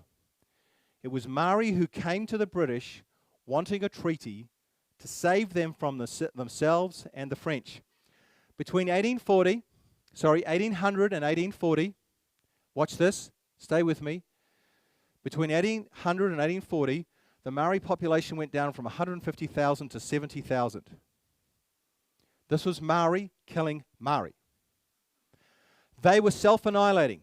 And the reason was Wakanene, an intelligent Maori chief and others, came to the British and said, you know what? If we don't stop warring, there's going to be no Maori left in this country. You've got to help us. They were like alcoholics, but alcoholics about war. They couldn't stop warring. They were addicted. And you know when an alcoholic comes to his senses and goes, you know what? Here's a eureka moment. If I don't stop drinking, I'm going to die. And Wakanene and other chiefs had the same experience, but it was about war. And then you remember the French? 1772. Dufresne, the captain, came here with a couple of boats exploring the world. He went into a bay and put down anchor. Weighed anchor is the right word. He weighed anchor, went ashore. Dufresne, the captain, with 25 others in his boat and another boat. And when he got on the shore, he was captured by Maori, and the whole boatload was eaten. 26 of them. The others made it back, and they went and they set up a military hospital on Motutua Island, which is just off where I live in Rafiti in the Bay of Islands. Military hospital means they had soldiers. And one night, under the moonlight, a flotilla of Maori waka came from the mainland and attacked that military hospital. Maori had never seen a gun before, and some say in as little time as 20 minutes, 250 Maori were killed. A few escaped, and they went back to the mainland, and they told about this, told all the other Maori. And they said, you know what? There's people here with fire sticks. They hold things up, fire comes out the end, and they can kill people, and they killed 250 of our warriors in a very short space of time. And this massive fear of the French went through the Maoridom, all the tribes, and they were called the tribe of Marion, the French. And they went to the British and said, save us from the tribe of Marion, because they could come back any time with ships, unload 1,000 soldiers and walk through the bush and kill all of us and just take New Zealand. So they said, save us from the French. Did you know that? Lie number 5. So I want you to remember this. This is huge. The main reason that we have the treaty is the Maori wanted it. Lie number 5. Maori gave the Crown the right to govern British settlers. No, they did not. Maori ceded sovereignty. Lie number 6. Article 2. Maori retained their sovereignty. No. Maori ceded sovereignty. He keeps on telling us this lie. Then he makes a true statement. Article 2. Maori agreed to only sell land to the Crown. That's true. Then he makes another true statement. The treaty agreed to give Maori the same rights as British subjects. That's true. Then he goes straight back onto lies. Maori and the Crown both govern themselves. No. Maori agreed to be solely governed by the British. Is that true, yes or no? It's true. The treaty is so clear about this. There can only be one government in New Zealand, and that is the democratically elected government. Next one, line number 8. The treaty gives neither side the authority to rule over the other. No. Through cession, Maori gave the British the right to rule over Maori. Line number 9. Lying about the treaty is racist. In other words, if you say Maori ceded sovereignty in the treaty, you're a liar. And you're a racist. Well, then I'm a liar and I'm a racist. Because I'm absolutely certain, 100%, Maori ceded sovereignty. He tells me I'm a racist if I say that. He doesn't know the truth. No, speaking the truth about the treaty does not make me a racist. Maori ceded sovereignty in the treaty. Conclusion, this activist is leading Maori away from the truth and into lies and misinformation. As such, he is doing great damage inside Maoridom. Breach number 10. If you say Maori didn't cede sovereignty, you're undermining the rights of Maori to self-determination. Now, this little phrase, self-determination, has come up a lot. You hear it a lot. Well, what do we mean by that? Well, no. Currently, Maori have the same rights as everyone else to self-determination. What do we mean by that? In fact, they have more rights. By self-determination, we mean that each person, individual person, regardless of race, has the right to choose a path in life and go for it. Is that true in New Zealand, yes or no? If you want to be a plumber, an electrician, or you want to be a nurse, or you want to be a stay-at-home mum, or you want to be whatever you want, you can go for it in New Zealand. Nobody holds you back. True? Okay, well, that's what we mean by self-determination. But by self-determination, we do not mean Maori setting up their own country and government within New Zealand, and for this they have no right. This is tribal rebellion. It's treason, and therefore a glaring breach of the treaty. It must be stopped. In the 1860s in New Zealand, the Kingitanga movement sprung up, and they said, we don't want to be under the British rule, we're going to rebel. The British said, you agreed to come under British rule, and what you're doing is treason, and we have to punish you. And they said, if you don't stop this, we're going to punish you by confiscating some of your land. We have the same thing today with the Proceeds of Crimes Act. If gangs make money from crime, breaking the law, government can take their assets. So Kingitanga said, no, we're just going to keep going. The Crown came in with troops, put down the rebellion, and they confiscated land. It was the law. It's got to be stopped. Maori wanting to take over New Zealand is treason. Well, who else are we fighting against? We're fighting against the media, history-ignorant politicians, Maori activists, and now the government departments, which are run by activists. Now, I'm going to get personal with you right now because the New Zealand Herald wrote a 2-page full spread on me. And they said, what triggered Julian Batchelor into his tour? Like I'm a psychopath. What triggered him? Yeah, I think I am. And so, I read what they wrote, and they were completely wrong. I'll tell you what triggered me. In 2008, I purchased the most beautiful piece of land in the Bay of Islands. It was 3.5 acres and it was in 3 lots. And I thought I'd sell one of the lots because I wanted to just get rid of a small mortgage. I saved all my life for this bit of land. It was freehold land. Nothing on the title, freehold. So I rang up Bailey's and I said, I want to sell this little piece of land so I can get rid of a mortgage. Next thing, the Bailey's sign was chopped down within an hour of being put up, and I knew it was chopped down because you could see the X marks on the wood. And then signs went up everywhere saying, this is Maori land, a racist has bought this land, and a whole lot of videos appeared, and I thought, whoa, this is a 99% Maori community. If you think I'm a racist, would a racist buy in a 99% Maori community? Come on. So I bought in that community, which tells you I wasn't a racist. And then what happened is, so for between 2008 2015, there was like a cold war between me and Maori in this community. They would not say hello to me. They would not wave to me. They want to make it really clear to me that we don't want you. We don't want you. And all this, every 6 months there'd be a new video went up saying something terrible about me and my family and my friends. And they wanted to get some hate going. Then in 2015, in those years between 2008 and 2015, we were restoring a beautiful 140-year-old villa right on the beach. We put about $1 million into it. It was beautiful. So we thought we'd rent it out just to create some more funds so we could keep going with the restoration. And what happened was this. On New Year's Eve 2015, my phone went off. There was three families from South Africa in that house. 2 o'clock in the morning, my phone went off, and there was a sound of smashing glass, screaming, shouting, kids crying. It was chaos. I said, what's going on? They said, well, we've got 20 Maori men doing a haka on the front lawn. We're having a home invasion. They're smashing windows, rattling on the doors, trying to get in. And I said, look, all I can do is ring the police and get up there straight away. Well, the police didn't get there till 9 o'clock in the morning. So I got there about on daybreak. They were totally shocked. There was glass everywhere. It was like it was a terror attack. So I went into the community and I said, what'd you do that for?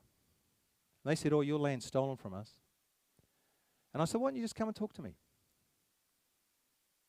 What sort of people are you? They did $10,000 worth of damage. Never apologized to the family. Just your land was stolen. So what I did is I'm a bit of a journalist.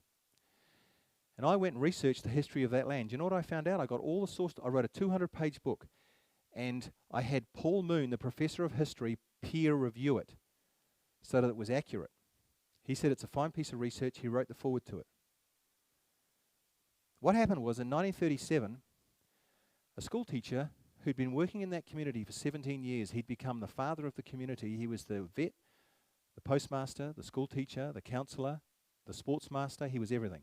And the whole community loved him, and the whole community went into Russell, to the court in Russell, the Maori Land Court, for a 3-day court case to see if they could sell this land. The whole community turned up to support the school teacher. They loved him. The land was sold. The very opposite of what Maori in 2015 was saying. Your land was stolen. They were wrong. So I took this book, I put it online, it's been read by about 4,500 people, and all the Maori in the community have read it. And you know what? I said, you need to come up my driveway with 10 grand. Good people put things right when they found to be wrong. True, is that true? That's the test of a good people. Nothing. So I've just forgiven them. I even know the family that was behind it, because the locals told me. And they're all telling me. Police did nothing. Then in 2018, we're doing some more work on the property. This Maori lady, we never see them. This Maori lady comes up the driveway. She says, I want my land back. And she got hold of me, and I thought I had a 1080 HD camera right behind me with perfect sound. She got hold of me, and I thought if I give her the bash, I'm going to be the criminal, and she can be the victim. She got hold of me, and she started raking her fingernails down my upper arms. I had no shirt on. So there's blood all down my arms, and I tried to make it so the camera got it nicely, you know. We got that footage. I just threw her down the driveway, and then I said, that's enough. We've got enough blood. We got that footage. We gave it to the police. The police said, this is a serious charge. We're going to charge her with assault with intent to cause grievous bodily harm. That's a serious charge. We went to court, just like this. There was a gallery watching. The judge showed the footage. Everybody went, oh, my goodness, that's terrible. People were gasping. Look at the blood. Some people going like this. I don't want to watch. And the judge goes, I'm going to let you off. Yeah. And the people just walked out. They went, this is disgusting. You know what was going on? Labor government was telling judges to let Maori off because they wanted to bring the crime stats down so they could look better at the elections. That lady went back to Rafferty, and she goes, hey, kia ora, I got off. And that sent a message through the whole community. You can assault Julian Batchelor, no consequences. He's just open season for an assault. Then, I had to forgive that. Then in 2022, we're doing work on this property, making it beautiful, making it lovely. And all the time these videos are going up saying I'm ripping up the urupā and I'm chopping down kari trees. We're the guys, I've never seen any of the locals ever plant a tree in their life. I'm the guys planted 600 trees. 600 natives. They never say thank you. We gave away fridges, appliances, beds, soil, wood. We leave it at the bottom of the driveway, say free to a good home. Never say thank you, just take it, just disappears. Nobody ever comes up and says thank you. We just go, I was sort of entitled to it. So then, 2022, last year, another Maori lady comes up the driveway and says, can I spend a bit of time with you? And I said, sure. When do you want to come? She says, tomorrow morning, 10 o'clock. I said, that's fine. She arrived. I got a cup of tea out, and we got a cup of tea out and biscuits and so forth, and we had a bit of small talk. She said, well, I just want to cut to the chase. And I said, that's good. What have you come to talk about? She said, if you don't give us your land, we're going to burn your house down. That's what she said. Now, I had my cell phone on, and I was recording the whole thing. She didn't realise, but I thought this could be significant. I'm going to record this. So when I came to the table overlooking the water, right on the front deck, I just put my cell phone down, and it was rolling. So after about so many minutes, it was about 40 minutes, I had discussion. I said, why would I give you my land? She said, just because we want it. And I said, this is not 1840. This is 2022. You've got to buy stuff. If you want stuff, you've got to buy it. This discussion went on. I gave that to the police. The police come back. Sorry, Mr. Batchelor, we can't charge her. Why not? She didn't say, I am going to burn it down. She said, we are going to burn it down. So we have to let her off. So I just forgave that, and then this is what got me going. This is what got me. I receive a letter. Hey, Vicky. I got a letter from Heritage New Zealand in the mail. It said, dear Mr. Batchelor, we've just reclassified your land as Waihi Tapu, sacred Maori land. We have control, but you pay the rates. So now I have Maori who can walk all over my land. And I said, no way are we doing that. And there was some correspondence that we started, and I said, how do you justify that? And they said somebody was dragged across that land in 1775, somebody, and so it's sacred to Maori now, and you lose control. And I said, no way. And I started corresponding with the Heritage New Zealand, which is a government department run now by activists. So this government department's run by activists, and they've left some correspondence on the bottom of the email chain. And it said this: hey bro, they shouldn't have done it. It was a stupid person inside Heritage New Zealand, didn't check the bottom of the emails. You know, you scroll down and get the bottom, and it said, hey bro, we got the land. High five. Should we come up and have a feed in the marae? And when I read that, man, I'll tell you what I did. I got my pen. I actually had a pencil in my hand, and I went like this. I just snapped it, and I said, that's it, I'm mobilising. I'm going to tell the whole of New Zealand about all this. And so I said, I'm going to write a book. And I wrote it. And I'll set up a website, and I set up a website. And I said, I'm going to do a tour, just me. I didn't know how I was going to do it. I just said, this is so bad, I'm going to blow the whistle on this whole thing. And so I set up this website, and just before I went live, I'm a believer. Just before I went live, the good book says this: no man builds a tower unless he counts the cost. And I stopped because I was just about to click something on the website, make it go live. I thought, you know what? They know where I live. My name's going to be all over this. They could kill me. They could do this. Could get messy. So I thought, am I prepared to count the cost? What could they do? They could burn my house down. I thought, how would I feel about that? Well, it's insured, but I thought, I'll sacrifice that for New Zealand. And then I thought, okay, that's one tick. And then I thought, they could kill me. How do I feel about that? And I sat there at my desk. Nobody else was there. And this Bible verse came. How many believers here?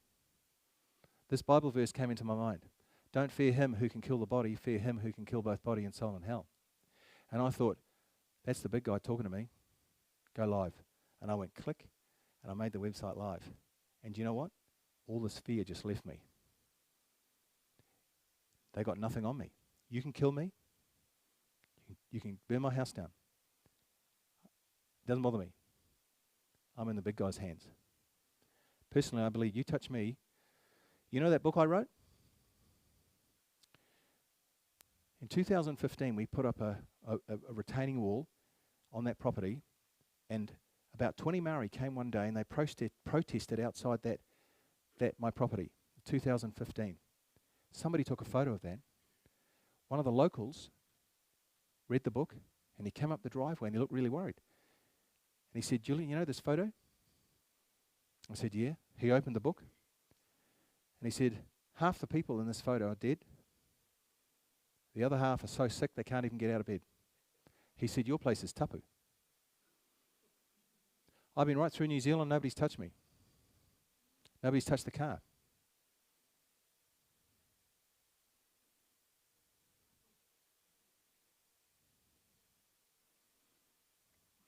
I've been through tribal rule for you. Do you know that? Tribal rule is hell. I've had 14 years of absolute hell. And I've been through it for you to come and warn you. If you let this go, New Zealand's going to come under tribal rule, and hell is going to break loose in this country. I'm talking about Maori fighting Maori. We're going back to pre-1840. The good people will leave here. Those who can't leave will stay. Superannuation will collapse. Infrastructure will collapse. Social services will collapse. Everything will be destroyed. Even elite Maori are going to be kicked in the butt. Because they're going to go, look what we've done. We've destroyed a good country.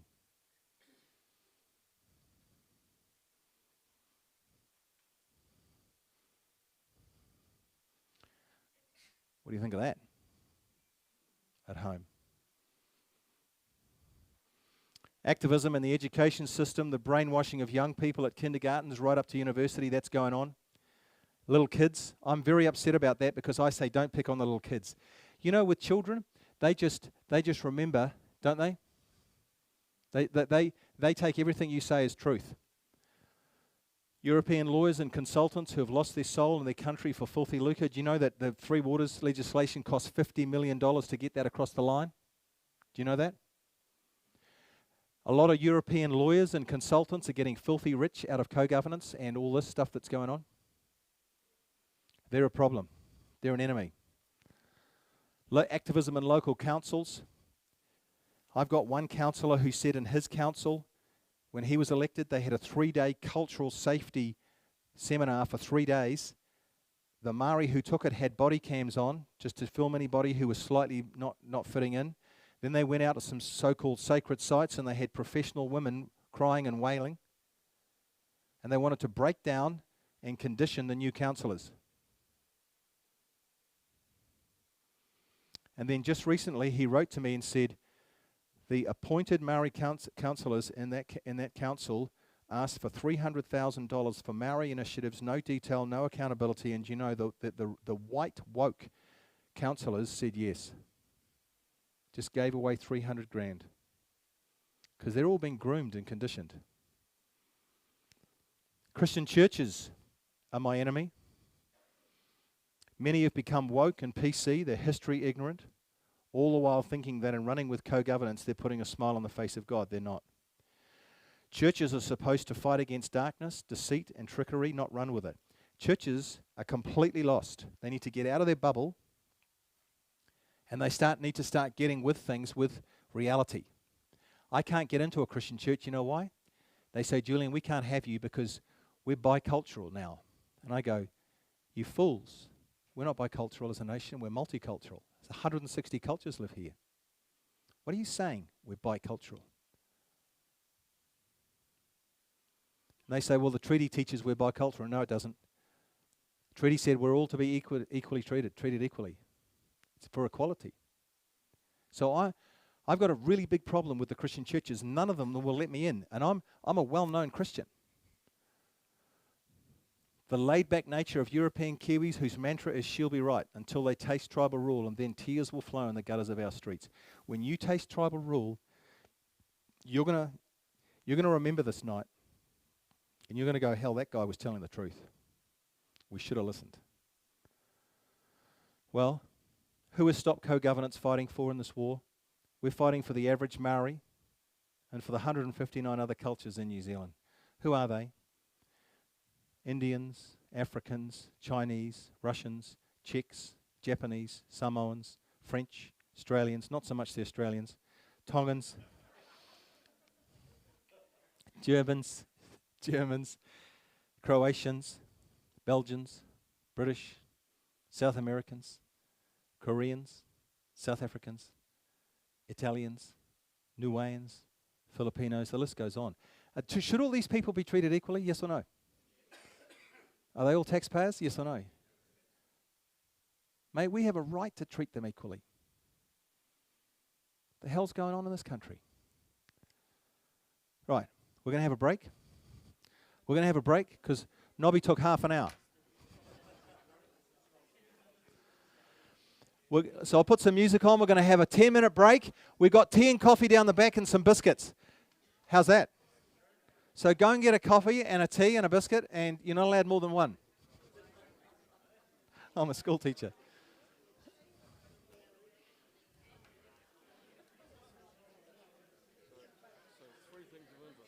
Yep. The reason why the police are non-active on these issues. Yep. Your friend and my friend, Ming Foon, quite a few years.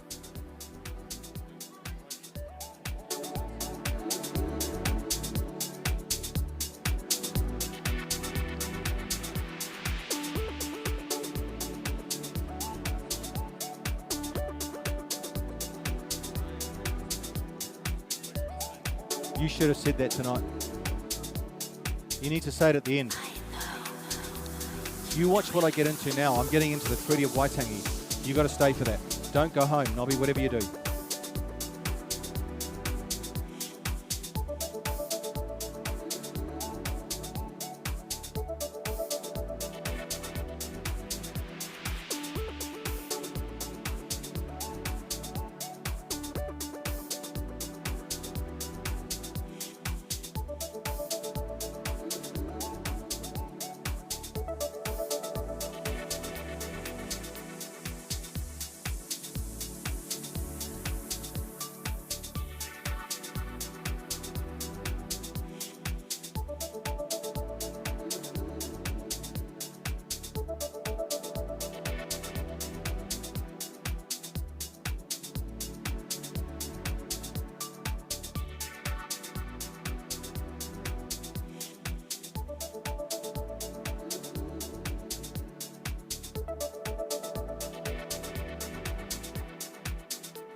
Hello.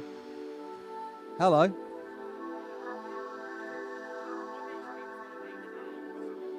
Yep.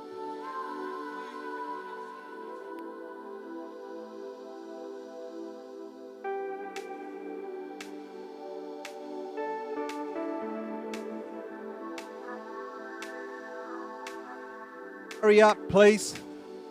Those last ones getting their cup of tea. Can you go a bit faster, please, on the cup of tea? Yep, yep. Eh? Yep, absolutely. How's it going, Bernie? Yep. Yeah, you got to get ready for when a video comes on. You just got to be ready for it. Okay, everybody who's got a cup of tea, come and sit down again. It's great that you're all chewing and eating all my biscuits, and you're drinking all my tea and coffee. Do you think that's right? Do you think we're good to you? Are we being nice to you? Some of you look a bit like you need another biscuit. You seriously do. All right. Now I'm taking you into the second half of this presentation, and we go into the real fantastic stuff that I love. It's the Treaty of Waitangi. So I'm going to teach you about the Treaty of Waitangi like you've never heard it before. It's very simple. And I'm going to tell you the truth. I told you I'm not left wing or right wing. I'm a truth teller. And so, by the way, I'll just close this down and get back off here. Look, I tell you something. Bruce Moon, who's New Zealand's #1 historian on the Treaty of Waitangi. When I was in Nelson, just out of Nelson, a little place called Okaramio, he came into a little country hall. We only had a small group because it was way out in the country. And you know who walked in? Bruce Moon, the historian. And he sat right in the front row. Talk about intimidating. I didn't bring any nappies. And he sat right there. And at the end, he said, "Good boy, I'll give you a tick. Keep it going." So I'm going to go into the treaty, and I hope you enjoy it, because I want you to really tune into this, because it's really all about the treaty. So let's get into this. This is Tipene O'Regan, Ngāi Tahu leader. So Tipene O'Regan has been known to hint that if the Ngāi Tahu and other claims before the Waitangi Tribunal are not met, there is a danger, he says, that Maori activists may resort to violence to achieve their objectives. Is that a statement of war or not? Yes, it is. I didn't start this war. It was started by somebody else. I've just responded to being attacked. I didn't start this. I was just a Kiwi getting on with life. And here's another guy, Ken Mair, leader of the militant Te Ahi Kaha group. He says this: "We will take back our country by any means." Notice everything is academically referenced. I tell you where I get it from. I don't make this stuff up. The Maori Party has clear goals. Here's Waititi. He says this: "It has a 25-year plan. They want self-management, self-determination and self-governance over all their domains. They want a separate Maori parliament with 15 to 17 seats and control over $20 billion of annual self-managed spending." Now, a billion is 1,000 million. They want 20,000 million every single year. And then I had Samari in one of my seminars, and I said, "Who's going to pay for this?" And I said, "You are, you guys." And they said, "Wait a minute, Maori are actually 14% of the population." And they said, "Maori are going to pay 14%. No. When those tribes got big payouts, they went out and bought fisheries, forests, hotels, supermarkets, and a whole lot of assets. And Chris Finlayson set them up said, you can set all those businesses up as charities.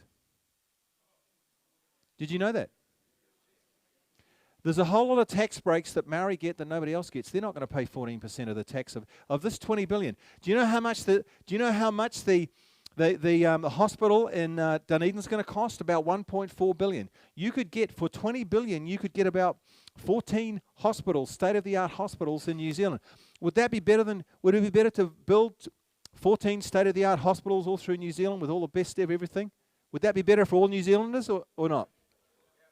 You know how much the road costs from Kapiti to Wellington or Puhoi to Warkworth? About $1 billion. You get 20 roads like that. Wouldn't it be better if government was putting money into infrastructure and roads and making the whole country better, right? Wouldn't that be better? What are we doing? What is this? This is ridiculous. Abolishing full and final treaty settlements. He says we don't want full and final treaty settlements. We want to keep the money going. Handing back all conservation land to Maori. Now, that was an interview in the Guardian newspaper, and so I picked that up. This is a lawyer and a historian, Stuart C. Scott. He says this: claiming has become an integral part of the Maori way of life. The thought of extinction of further claiming rights by final settlements is abhorrent to the race. That's not racist saying that. It's just what Waititi just said. He doesn't want final settlement. Maoridom does not want settlement. It wants to nurse its grievances and continue its claiming ad infinitum. They just want to keep the money coming for nothing. I'd love to have an income like that. Well, here's the story. The push by tribal leaders for co-governance and partnership, if it's not stopped, is going to destroy New Zealand. So what is co-governance? Now, I'm sorry about that. I'm sorry about that. Just use the same sick bag you used before, please. Don't use two. They're expensive. Okay, this is co-governance. And so you've come here tonight to understand what co-governance is. This is what it means for government. It means two complete governments that overlap. Because some of you don't know what co-governance really is, because I want to teach you. A new written constitution based on a new interpretation of the Treaty of Waitangi. What does that mean, a new interpretation? How do you get a new interpretation anyway? At least 5% of all new procurement contracts must now go to Maori businesses. That means, you know, when they buy stationery and vehicles and office furniture and anything you need to keep government's departments going, like hospitals, schools, nurses and dock and every government department, all the stuff that you need to get them going, they're saying now 5% of that's got to go to Maori businesses. Well, why Maori? Why not the best business? Why not put it up for tender and do it like that and be fair? No.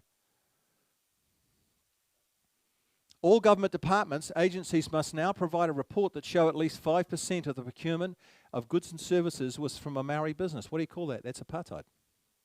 Is that apartheid? That's apartheid. So this is everywhere. Look, media. We talked about the media, the $55 million public interest journalism fund. If media outlets wanted a slice of this fund, there are strict conditions. You cannot present a point of view that opposes the government's race-based agenda. News must cover stories that support the government's approved narrative. Maori language and culture are now being forced into government departments, local authorities and state-funded media. Do you know why they want to put so much Maori language in government documents, even legal documents now? Because then who gets the final say as to what those Maori words mean? You could screw everybody over. You put those words in, then you become the sacred priests, the only ones who can tell you what those words mean, and they can screw the contract to just favour them every single time. We're being conned. That's apartheid. What about this? Dock and land. Transfer ownership and control of the entire conservation estate to tribal authorities. Do you know there was a big thing from the treaty, the Waitangi Tribunal about the size of the Auckland telephone book saying we're going to give all state land in Northland back to Maori. And I went, why? And you know that this thing was so thick and it was so full of Maori words. I know what the MPs do. They go like this, we can't understand this, we can't read this. It's full of Maori words and it's so confusing and it's not clear. Boom. Just to prove it, it's easier. Give them $1 billion. That's what they do. So the tribunal gets massive salaries to make documents that nobody understands, so the MPs get frustrated and just go, I'll just approve it, it's easier.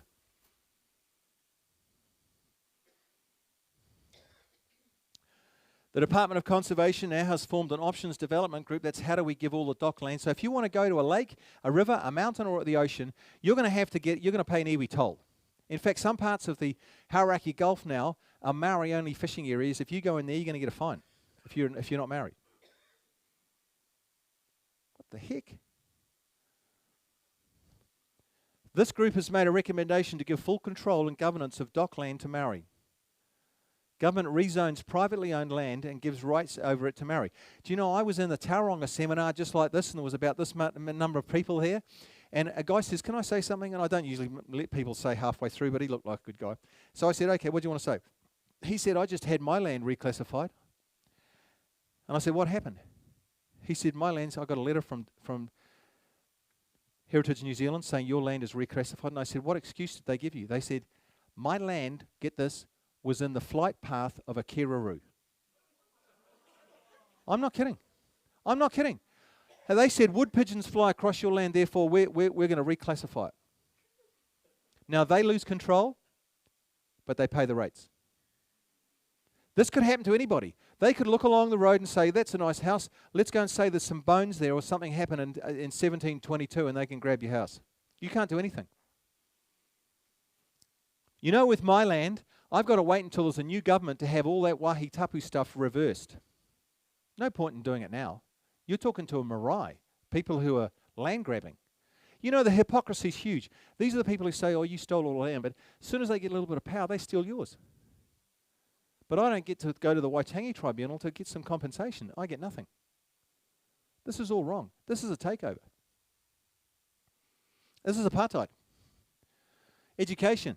Rewriting New Zealand's history, skipping the Muscat Wars of pre-Maori history, showing pre- and post-European Maori is different from what was observed and recorded by early Europeans, teaching critical race theory. Maori are wonderful, white people are bad. We had a mother who came into one of these things and she stood up and she said, you know, my son came home and said, I don't want to be a white person anymore, I want to be a Maori. Yeah. Where'd you get that from? School. Maori getting favoured at school.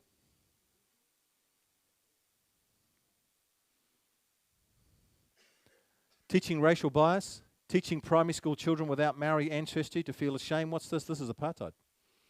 Health, 2 healthcare systems, Maori healthcare system, funded by the taxpayer, decision-making and veto rights over the entire healthcare system.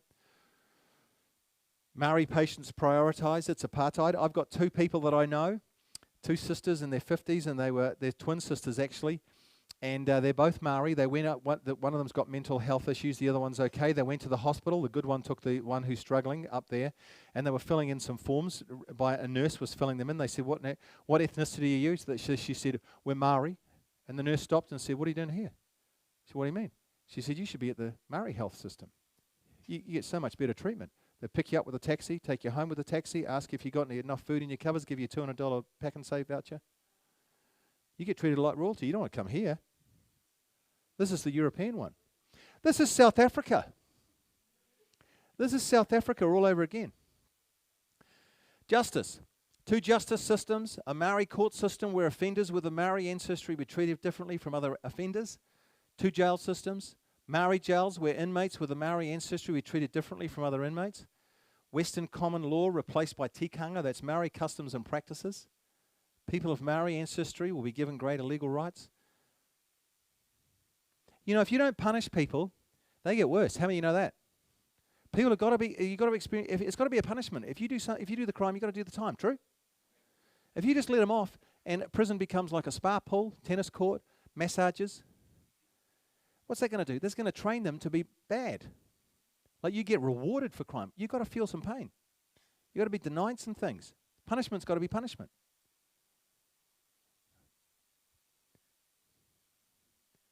I've got a master's degree in educational psychology. You don't need to know that to learn that. It's apartheid. Water. Granting Maori rights to all fresh water. Councils pay Maori for water. Water costs and rates will go up. Giving Maori funding to cover all legal costs to claim the seabed and foreshore from mean high tide out to 12 nautical miles. Opponents to Maori must find their own legal costs. This is wrong. It's apartheid. Local council, iwi have decision-making and veto rights. The abolition of the right of local communities to hold a binding referendum on Maori ward seats. Remember when they said, "Oh, we don't want to have Maori ward seats. Just let's have a referendum." Mahuta passed a law quickly and said, "You can't have a referendum. I don't want the people knowing what the people say. I'm just going to push it through."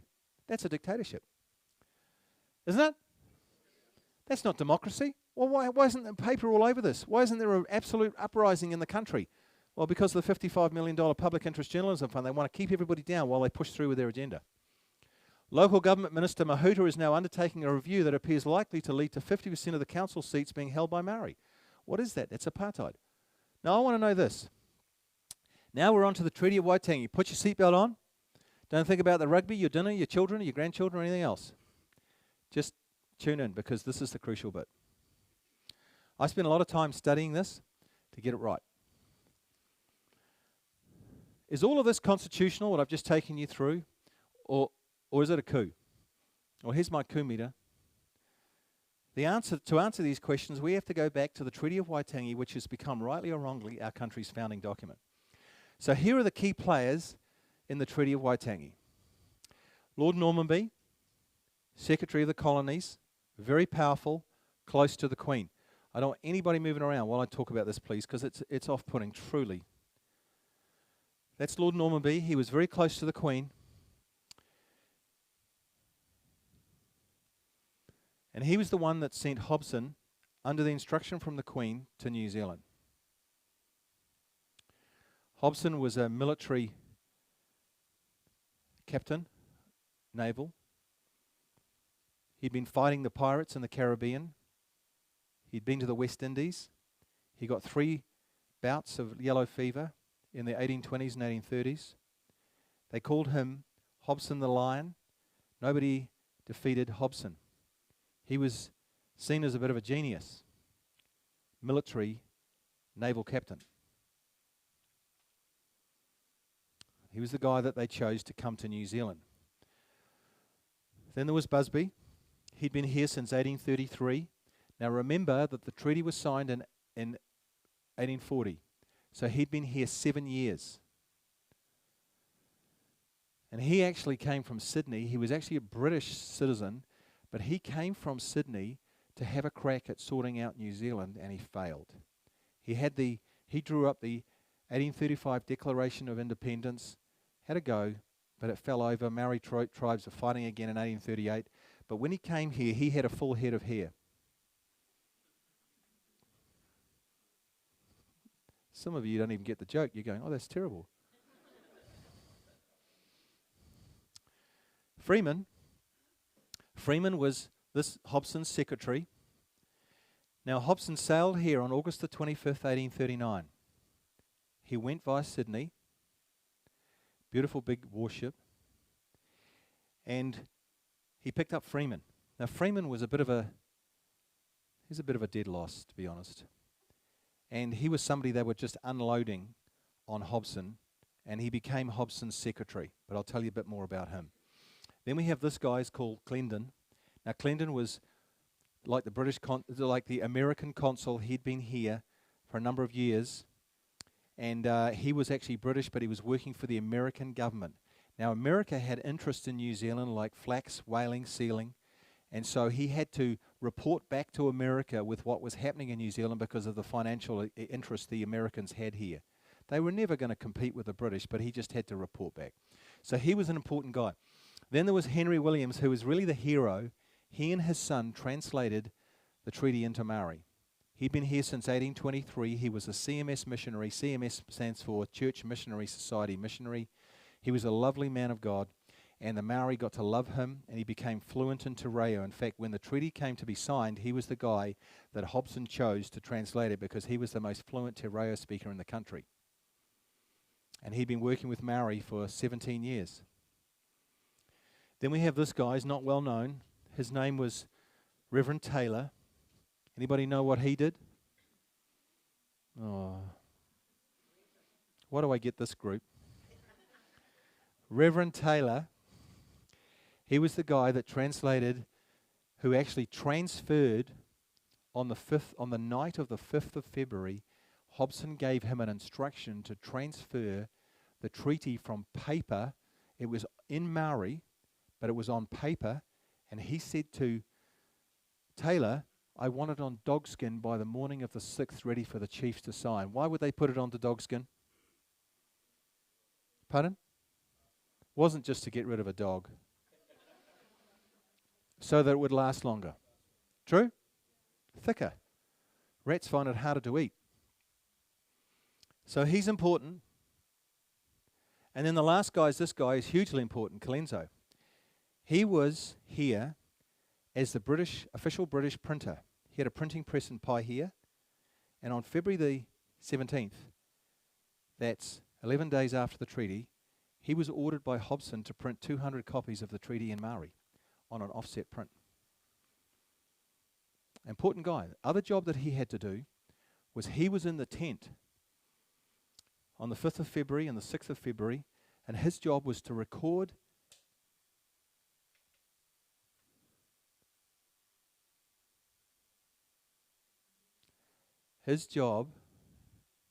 thank you.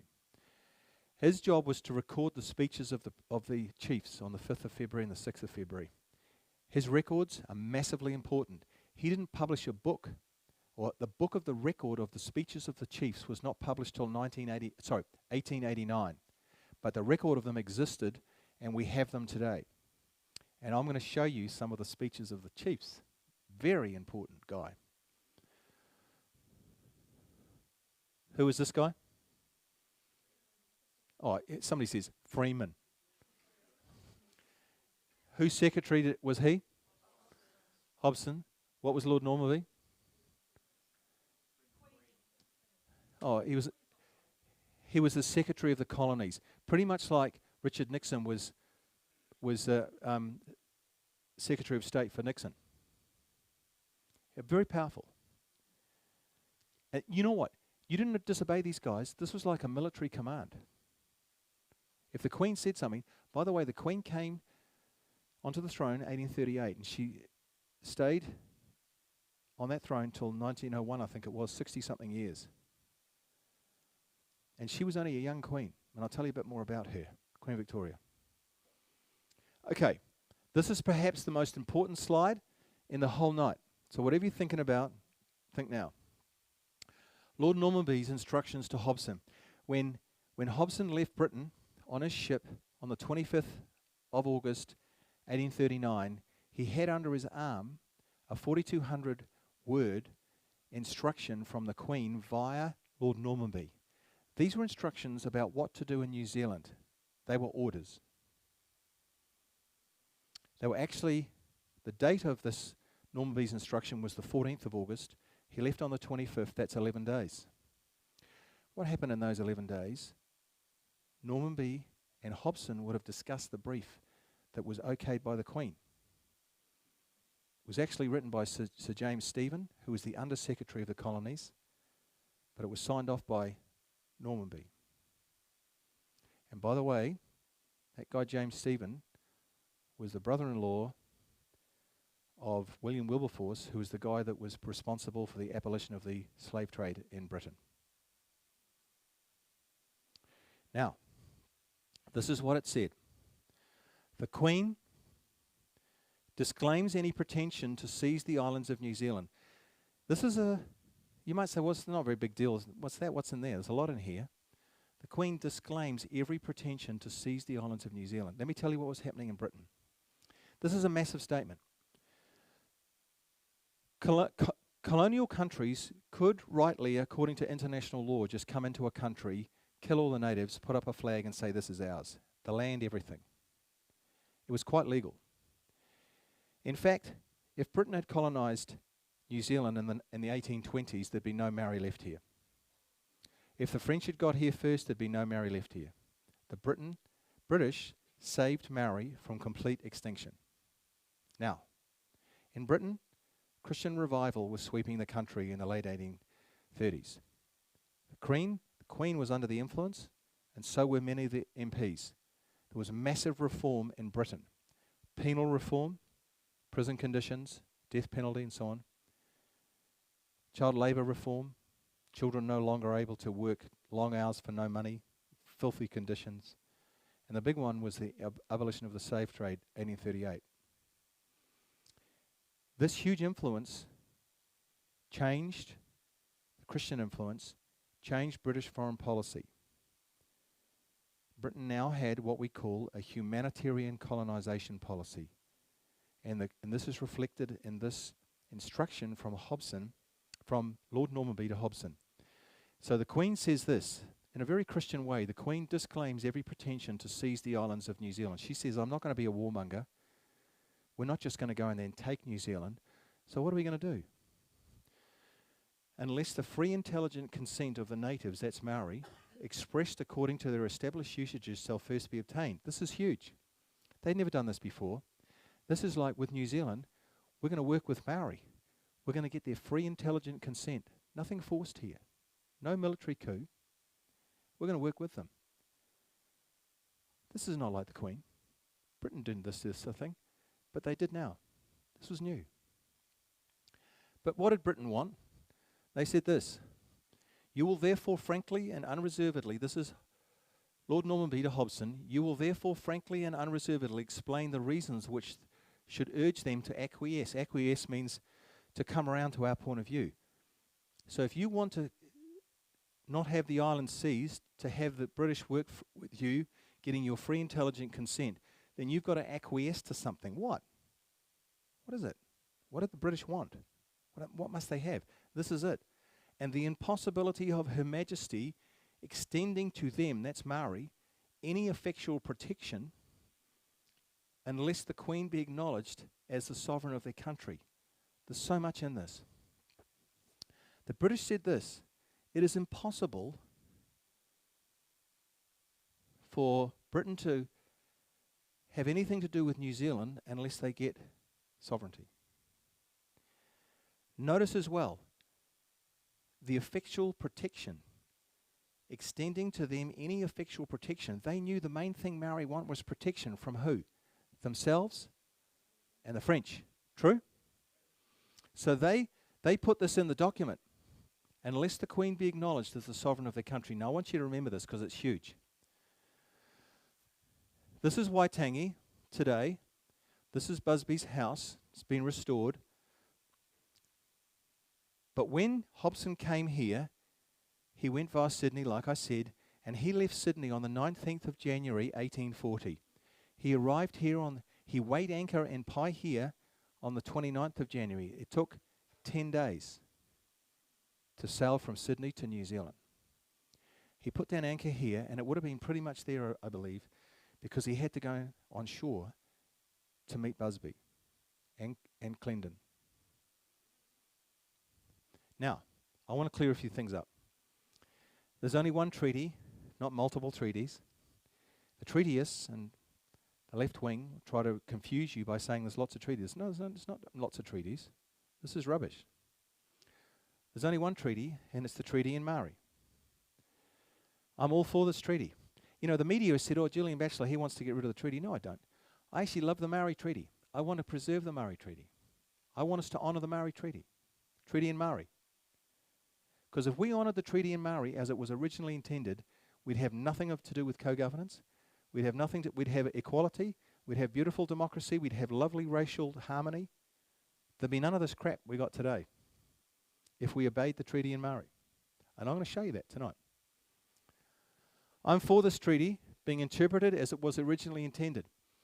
Let's go back to the original meaning. By the way, international law dictates that the treaty in Maori takes precedence over anything written in English. The government at the moment is breaking international law by using versions of the treaty that are not the original treaty in Maori. Did you know that? Can I tell you what they're using? On April the 1st, 1840,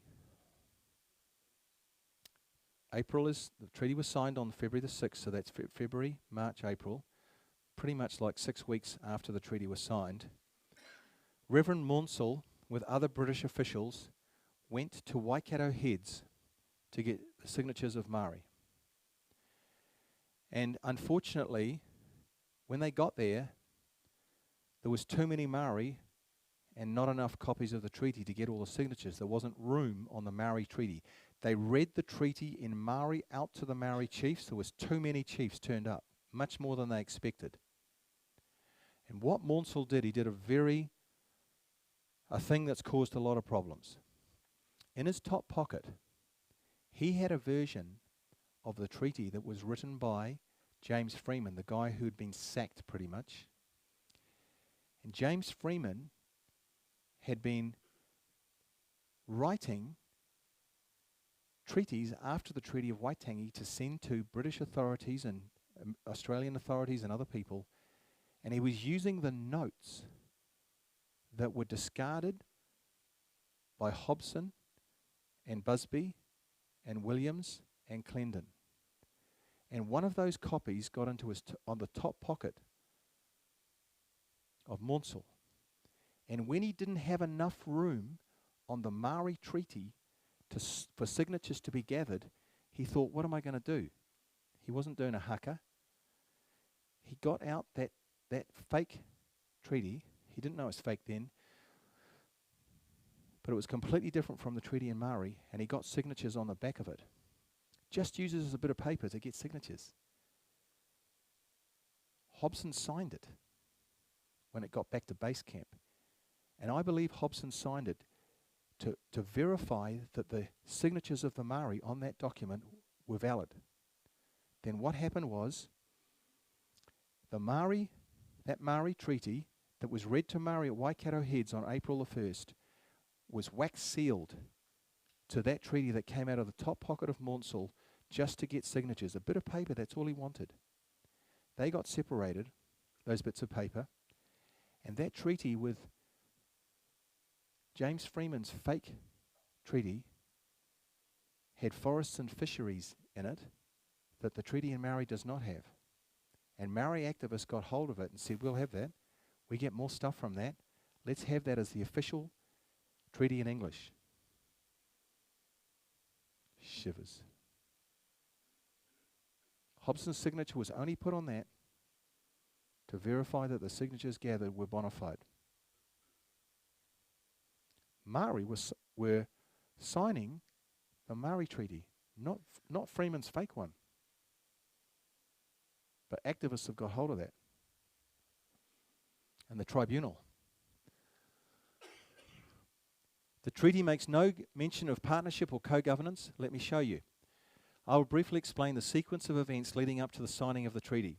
So what happened? Well, like I said, Hobson got here on the 29th of January, 1840. How many days in January? 31. That means 29, 30, 31. There was 3 days in January. When was the treaty signed? February the 6th. 3 and 6 is 9. They had 9 days to get this treaty organised. Hobson landed. He got off the ship. He was rowed ashore. He met Colenso and Busby. Here are the guys. I'll go through them in a second. They met Busby and they met Clendon. They had some formalities, but this was the invitation to the chiefs that was sent out by Busby, and I find this pretty cool because they had to get the chiefs there. What did they say on the invite? It wasn't done through Telegram or Skype. It was just paper. And they said this: a warship has arrived with a chief on board sent by the Queen of England to be a governor for us both. How cool is that? A warship has arrived with a chief on board. Who's the chief? Hobson. Hobson's the chief. A warship. Maori loved this sort of language. A warship. Massive big ship. Guns poking out. Union Jack flying. It was a sight to behold. So the chief started to move towards Waitangi, getting ready for the day on the 6th. Well, here's the guys that we want to talk about, and I'll explain now what happened. They went ashore, and Clendon and Hobson, Busby and Freeman met for some formalities. How are you? Had a cup of tea, talked about what they wanted to. They would have shown, Hobson would have shown these guys Normanby's instruction and gone over it with them. And then they set to writing the treaty. This is these guys: Busby, Freeman, Clendon, Hobson, 4 of them. By the 1st of February, they had 8 pages of notes, and it was those notes that Freeman got hold of later on, much later, to start writing his fake treaties. And he was dismissed. Freeman was dismissed. Do you know why?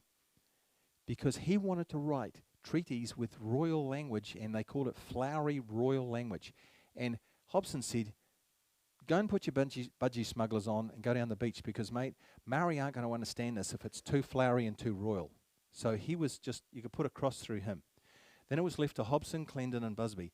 Now, on the night of the 1st, they had 8 pages of notes, like I said, and Hobson had a terrible row with the captain of HMS Herald. That was the name of the ship. And Hobson, like I said, was weak physically. He'd been fighting in the Caribbean. He'd had 3 bouts of yellow fever, like I said. And he must have had one hell of a row because it put him to bed on the ship. And Busby said to him, Busby got word of this and said, Hobson, Governor, would you like me to carry on with the treaty? Hobson said, yes, that'd be great. So for the 1st, 2nd and 3rd of February, now we're getting close, so watch this carefully, this man wrote the treaty. And on the evening of the 3rd, he had a clean draft to show to Hobson. Word was given to Hobson. Hobson was well enough to come ashore. On the morning of the 4th, Hobson comes ashore and he meets Clendon and Busby. Freeman's not there. We know they met in Clendon's house. Why? Because the final draft was written on W. Tucker 1833 watermark paper. Now that paper was not found in Busby's home. It was not brought by Hobson. None of these other characters had this particular paper. It was only found in Clendon's home. So on the 4th, Hobson, Clendon, Busby and Williams went over this treaty. What do you think was foremost in their mind? Normanby's instruction. They were under instructions from the Queen. If they got this wrong, they could lose their head, even though she was a Christian. And so, at 4 o'clock on the 4th, 4 o'clock, Hobson said to Williams, Williams, I want you to translate this final English draft into Maori. And he did it with his son Edward. The two of them were fluent. So on the night of the 4th, and going into the 5th, they translated it into Maori. And you have something here, look.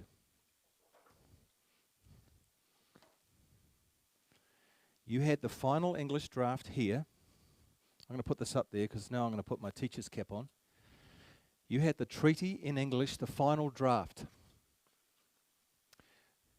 What type of paper was that written on? W. Tucker 1833 watermark paper. In whose writing was it written? Busby. Altogether, Busby. 4th of February, 4 o'clock. By the morning of the 5th,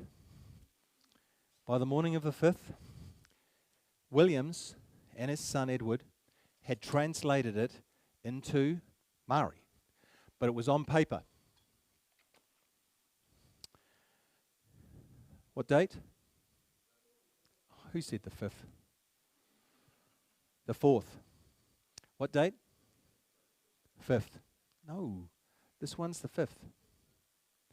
Now, they came ashore, Hobson, Clendon, Busby and Freeman. They met again in his home, and now they had the treaty in Maori, the first time it had ever been on paper in Maori.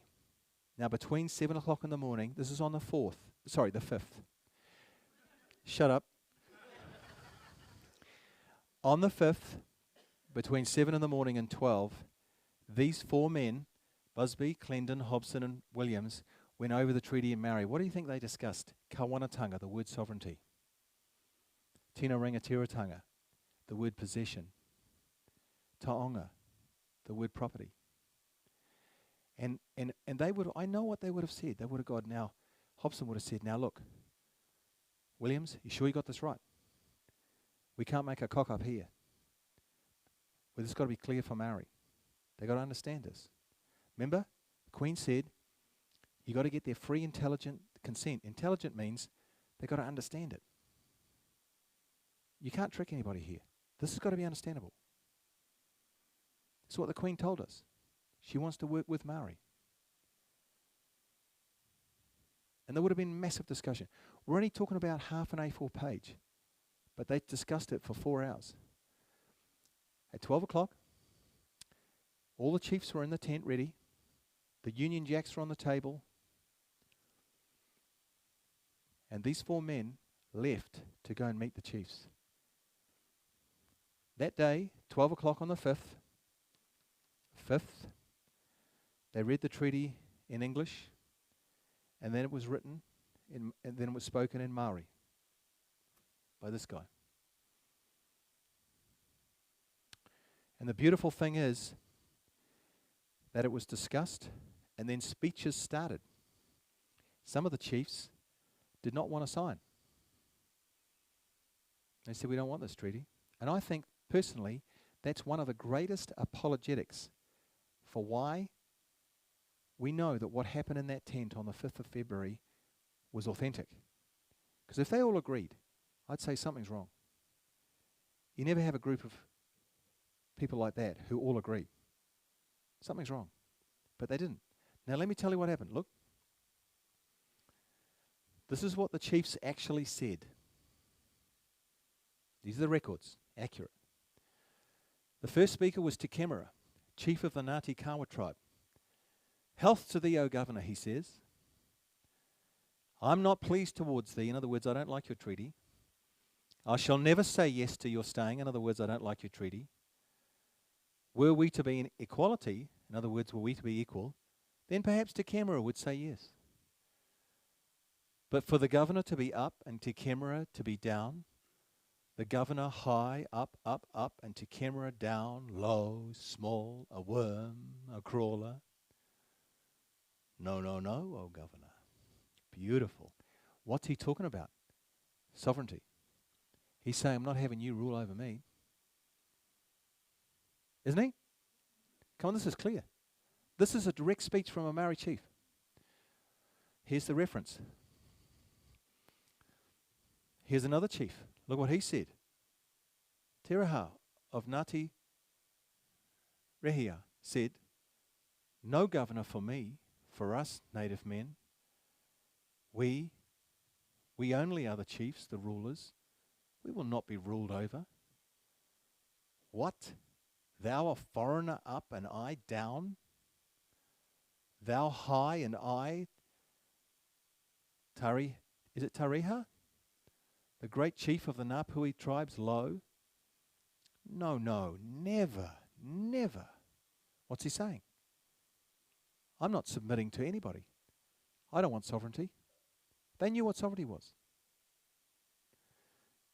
What about these guys? Te Huhu refused to sign, his reason being that it would place the mana of Te Huhu beneath the feet of a woman. He said, I'm not going to put myself under a woman. Some of the guys are going like this with their wives. The way you laugh tells me I know you. What Maori President President Waitangi understood what was meant by kawanatanga, that's the Maori word for sovereignty, is evident from the remark of one chief that if kawanatanga was ceded, he would thereafter have to ask permission of the British authorities to paddle his canoe across the river. He said, I'm not doing that. This is sovereignty talk. This is Henry Williams, the translator, who translated the treaty from English to Maori.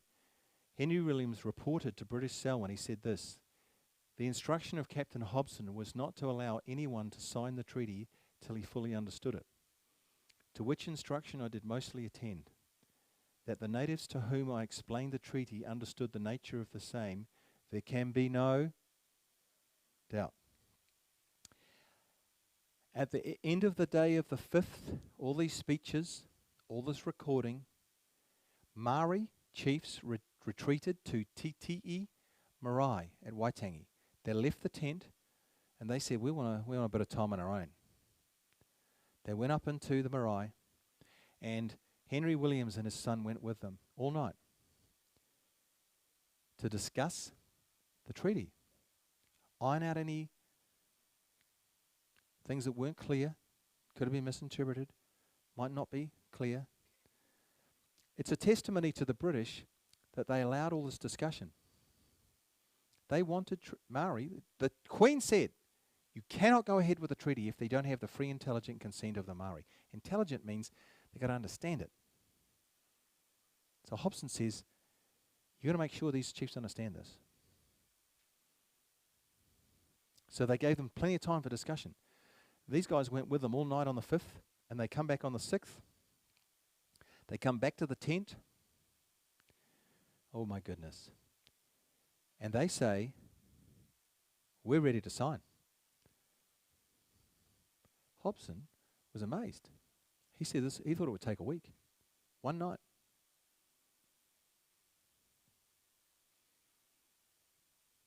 $12 on the 6th.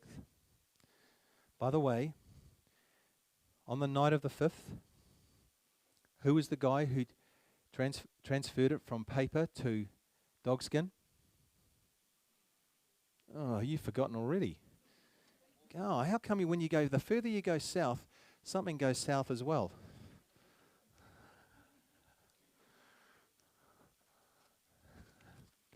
The treaty in Dogskin, who was it? Reverend Taylor, remember? Who wrote this one? Oh, about 2 people out of a group of 150. Busby, who did this one? Williams. Taylor. Okay, one more time. One more time. No, I changed it. Watch where my finger's going. I just want you to get it. I'm a teacher. What's this one?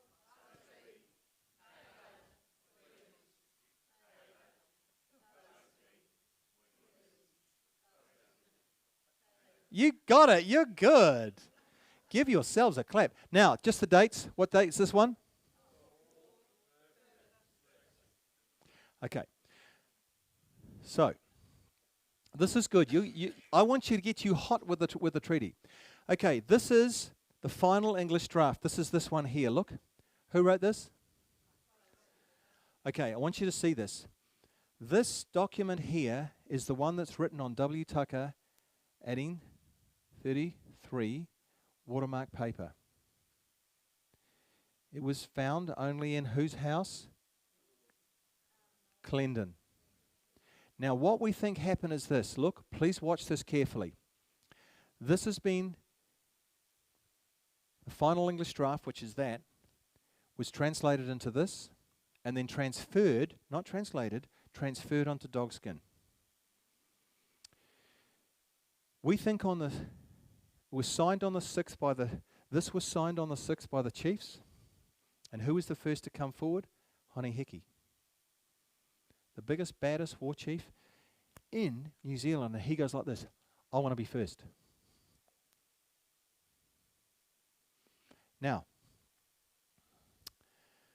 this Littlewood draft, Clendon had to send copies to America.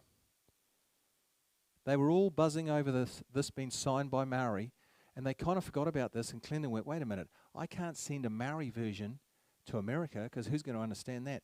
I've got to get this one, and I've got to make some copies of it to send to the Americans. Remember, this is Clendon. So in his house, and we think on the 7th or the 8th of February, he makes 3 copies of the treaty. He copies the final draft, this one. And he sends 3 of them. He does them by hand, and we know what he did. There was actually a spelling mistake on this, a couple of mistakes. One of them was the word sovereignty. Busby hadn't spelt the word sovereignty, but Clendon fixed that word and put the right spelling, and he sent 3 copies to America. Then this is what we think happened. At the end of that, when and we've got those copies on microfiche, and they're exactly the same as that. They're in America. Then what happened was this.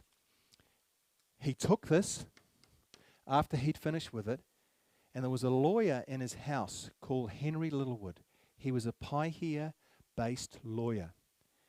And he says to Littlewood, Littlewood, come here. Mate, take this, and I want you to store it away. This is what they made the treaty from. Just store it away. We don't need it now. I've got my copies to America. We've made the treaty from this. It's in Maori. And I heard Hobson said to Colenso, make 200 copies of this and get it sorted. Because we're going to take all these copies all around the country getting signatures of more Maori.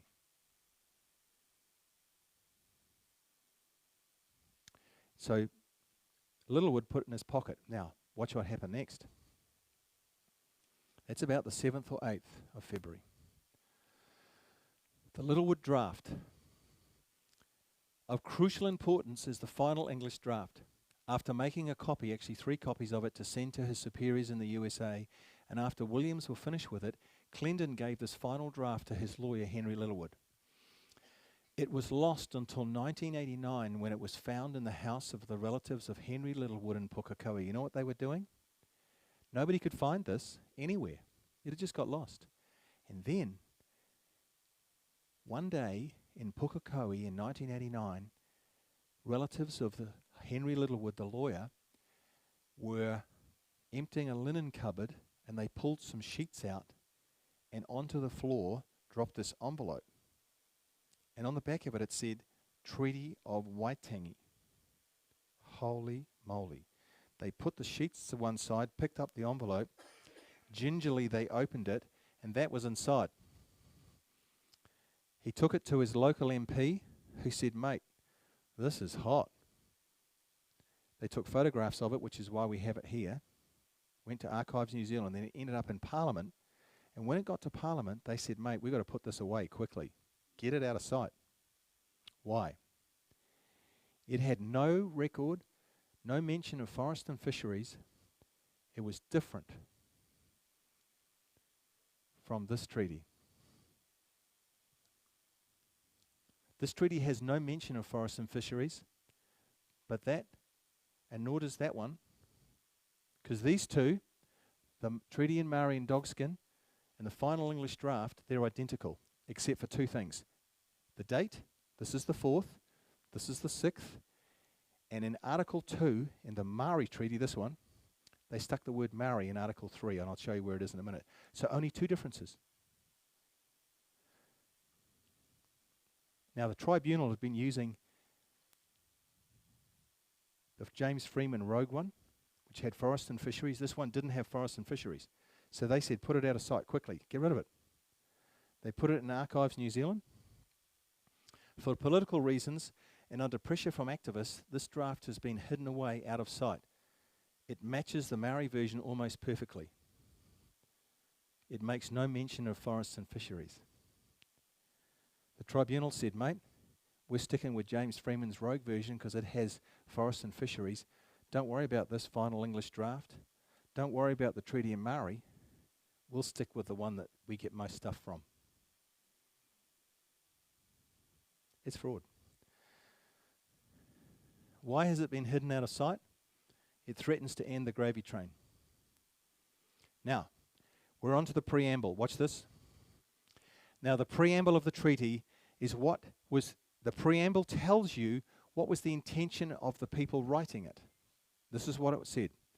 Her Majesty Victoria, Queen of England, and her gracious consideration for the chiefs and the people. Her gracious. She's been gracious. She's not a warmonger. She says, I want to work with them, get their consent.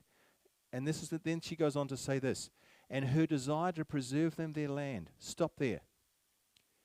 Prior to 1838, colonialism just went and took land. She says, no, I don't want to do that. I want to preserve Maori their land.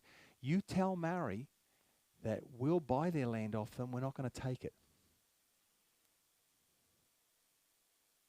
This is a Christian queen. We're going to tell Maori the land is yours. We're not going to take it. We're going to buy it from you. And to maintain peace and order among them. We're going to bring peace and order to you tribes that have been fighting and warring, and you've come to us to ask for protection and to get order and to get a government going because you weren't able to. We'll do it. Has been pleased to appoint an officer to treat with them for the cession of their sovereignty of their country and of the islands adjacent to them. She says, we'll give you your land, we'll buy it from you, we'll set up a government for you and make things cool, but we got to get sovereignty. That's, remember Lord Nobby? Seeing that already many of Her Majesty's subjects have already settled in the country, that's British people coming here to live, and are constantly arriving, and that it is desirable for their protection as well as the protection of the natives to establish a government among them. She says, we'll give you a government. We'll protect you. But then she goes on. Her Majesty has accordingly been pleased to appoint me, William Hobson, Captain of the Royal Navy, to be Governor of such parts of New Zealand as may now or hereafter be ceded to Her Majesty. Sovereignty. Sovereignty. We'll do this, this, and this. Set up a government, protect you. You can keep your land, we'll buy it off you, we'll get peace and order going, but we've got to get sovereignty. And proposes to the chiefs of the Confederation of United Tribes and of New Zealand and the other chiefs to agree to the following articles. Now here they are. That was the Treaty of Waitangi, but here are the articles. What's the first article going to be about, do you think? What's the first article going to be about? Why? Because it was the big thing for Lord Nobby and the Queen. What did they say? You don't get sovereignty, we're pulling out of New Zealand. So those boys, Hobson, Clendon, Williams, and Busby, they said the first article's got to be sovereignty. And here it is. The chiefs of the Confederation of United Tribes and the other chiefs who have not joined the Confederation cede to the Queen of England forever the entire sovereignty of their country. Cede means to give up or to give somebody control. Sovereignty means government or complete power to govern a country.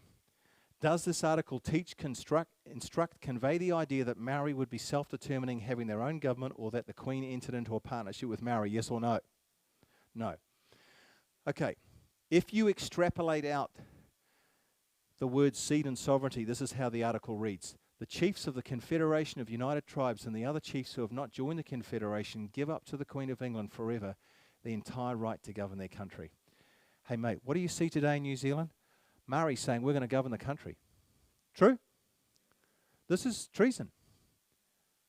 This is a complete trashing of Article 1 of the treaty. How come they're not being pulled up? 55 million public interest journalism fund. You're not allowed to say that. Co-governance in Article 1, impossible. Partnership in Article 1, impossible. Now, watch this. Te Raparana Nara, who was an MP in the 1920s and 30s, New Zealand's best and most well-known Maori politician. He got a law degree in 2 years instead of 3. He had a Doctor of Literature, and he went round Marais in the 1920s and 30s. Why? Because Maori were complaining that they had no land. And they were saying, that treaty was really bad for us. Do you know what I think Maori were suffering from? Seller's remorse. The stats show that Maori had sold 90% of New Zealand by 1865. How many of you have sold a property and wish you hadn't? Because now it's worth a lot of money, right? How many? Put your hand up nice and high. That's called seller's remorse. You wished you hadn't sold. And in the 1920s and 30s, Maori was saying, we wish we hadn't sold that land because now we don't have any. Well, what did Te Raparana Nara say about that? He went round all the maraes. He sometimes stood in as a deputy prime minister, and he said this: it was the first article of the treaty which transferred the chiefly authority of our ancestors, affecting you and your future generations forever. He's talking to Maori. The treaty made one law for Maori and Pākehā. If you think things are wrong, which they were thinking in the 1920s and 30s, and bad, then blame our ancestors who gave away their rights in the days when they were very powerful. And then he says this: this was the transfer by the Maori chiefs to the Queen of England forever of the government of their lands. It is the absolute authority over the Maori people which the article transmits into the hands of the Queen and Parliamentary Council. The main purport was the transferring of the authority of the Maori chiefs for making laws to their respective tribes and sub-tribes under the Treaty of Waitangi to the Queen of England forever. He's saying this: you sold your land. You made the government the supreme authority over you. Suck it up. You got nothing to complain about. This is what he said. Then enter this guy, Hugh Kāwhuru, 1989, the kingpin treaty twister. This is really bad. In 1989, Hugh Kāwhuru was invited by the government of the day to attempt to reconstruct the literal translation of the treaty. I can't believe this happened. David Lange was the Prime Minister, and Maori, Hugh Kāwhuru and other Maori, went to David Lange and they said, David, would it be okay if we just wrote out what we thought was in the minds of the chiefs in 1840 when they signed? Would it be okay if we had a little go at doing that? Because we think we can really get into their minds and tell you what they were thinking. And David Lange must have had a duh moment, because he said, okay. Now you might think that was innocent, but mate, that opened the floodgates to billions of dollars going down the gurgler. Now watch what happened. Look at this. He was a member, this is Kāwhuru, was a Maori, a tribunal member, and a claimant. The conflicts of interest were large and glaring, but David Lange didn't see it. We don't know why.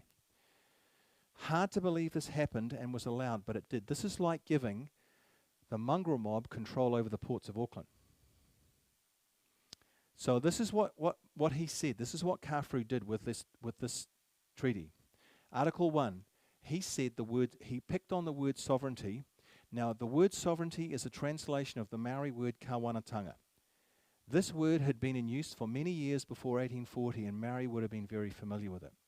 But Kāwhuru maintained that Maori did not know what this word meant. He maintained that Maori did not cede sovereignty. This is nonsense. They knew what this word meant. How do we know? Well, we must just examine the facts. What facts? First, we must look, as we have already done, to what the chiefs actually said on February the 6th, 1840, which was meticulously minuted by Colenso. Second, we must look at other historical documents and events. One of those events was the 1860 Kohimarama Conference in Auckland. What was that conference all about? Well, 112 chiefs met for a month. At the end of the conference, they moved and passed a series of resolutions. They were unanimous that they ceded sovereignty to the Queen at Waitangi in 1840. This is the actual document that they signed off. Proceedings of the Kohimarama Conference. This is one of the resolutions, that the conference takes cognizance of the fact that the several chiefs, members thereof, are pledged to each other to do nothing inconsistent with their declared recognition of the Queen's sovereignty and of the union of the two races where one people, also the discontinuance of all proceedings tending to a breach of the covenant, that's the treaty, here solemnly entered into by them. A resolution carried unanimously. Now, 112 chiefs, many of them, Wakanono was there, many of the chiefs 20 years after the event. That's a long time to think about something to see if you were ripped off or you didn't understand it. Isn't it not? Is that a long time to think about something? These 112 chiefs said, you know what? We ceded sovereignty. Then Hugh Kāwhuru comes along, 1989, and says, I know more than those 112 chiefs. Yeah, right. How did this happen? Do you know what the most compelling evidence is that Maori ceded sovereignty? It's not what they said in the tent. It's not what they said in the tent. It's not even what happened at the Kohimarama Conference. Do you know what the most compelling evidence is? Please get this. If you can get this, I'll give you a lolly. I've got some lollies here. Look at this. It's the very existence of the treaty. Can anybody tell me why? That's the most compelling evidence. The existence. Just the existence of it. Don't worry about what it says. Just the existence of it. Can anybody tell me? I better tell you because it doesn't look like it's going to come. Remember the brief that Lord Normanby gave to Hobson? He said this, the impossibility of Her Majesty extending to them any effectual protection unless the Queen be acknowledged as the sovereign of their country. Now, think about this. Lord Normanby's instructions were crystal clear. He was definite. It was essentially get sovereignty for the Queen and for Britain completely and forever, or the deal is off. We're pulling out of New Zealand. No sovereignty, no treaty. No sovereignty, no deal. If we don't get sovereignty, don't go any further. Leave Maori to self-annihilate, leave them to the French. We're out. The fact that the treaty exists and that Britain did not pull out of New Zealand but carried on tells us emphatically what really happened on February the 6th, 1840. Maori ceded sovereignty. Give me a clap for that. You can't argue with that. You can't argue with that. Because the British said we're going no further unless we get sovereignty. Doesn't matter what Kāwhuru says. Doesn't matter what Freeman said. Those men who came on behalf of the British, they had to get sovereignty, otherwise they'd pull out. They did not pull out. It tells you they got sovereignty. This proclamation was put all over New Zealand. I'm going to have to go on this side for this. Sorry about that. This is the camera. This proclamation was stuck with glue and paper on fences, poles, everything. Whereas I, William, in command from Her Majesty Queen Victoria through her Principal Secretary of State for the Colonies, who was that? No, Normanby. To assert on the grounds of discovery the sovereign rights of Her Majesty over the southern islands of New Zealand, commonly called the Middle Island, and Stewart Island, and the island commonly called the Northern Island, having been ceded in sovereignty to Her Majesty. Now, therefore, I, William Hobson, Lieutenant Governor of New Zealand, do hereby proclaim and declare to all men that from and after the date of these presents, the full sovereignty of the islands of New Zealand vests in Her Majesty Queen Victoria, her heirs and successors forever, William Hobson and Lieutenant Governor, God Save the Queen. That was put up all over New Zealand. My question is this. This was a proclamation published all around New Zealand after the Treaty of Waitangi was signed off. Would the British have been so deceitful, so foolish to publish the proclamation all over New Zealand for all the chiefs to see in plain sight if it were not true?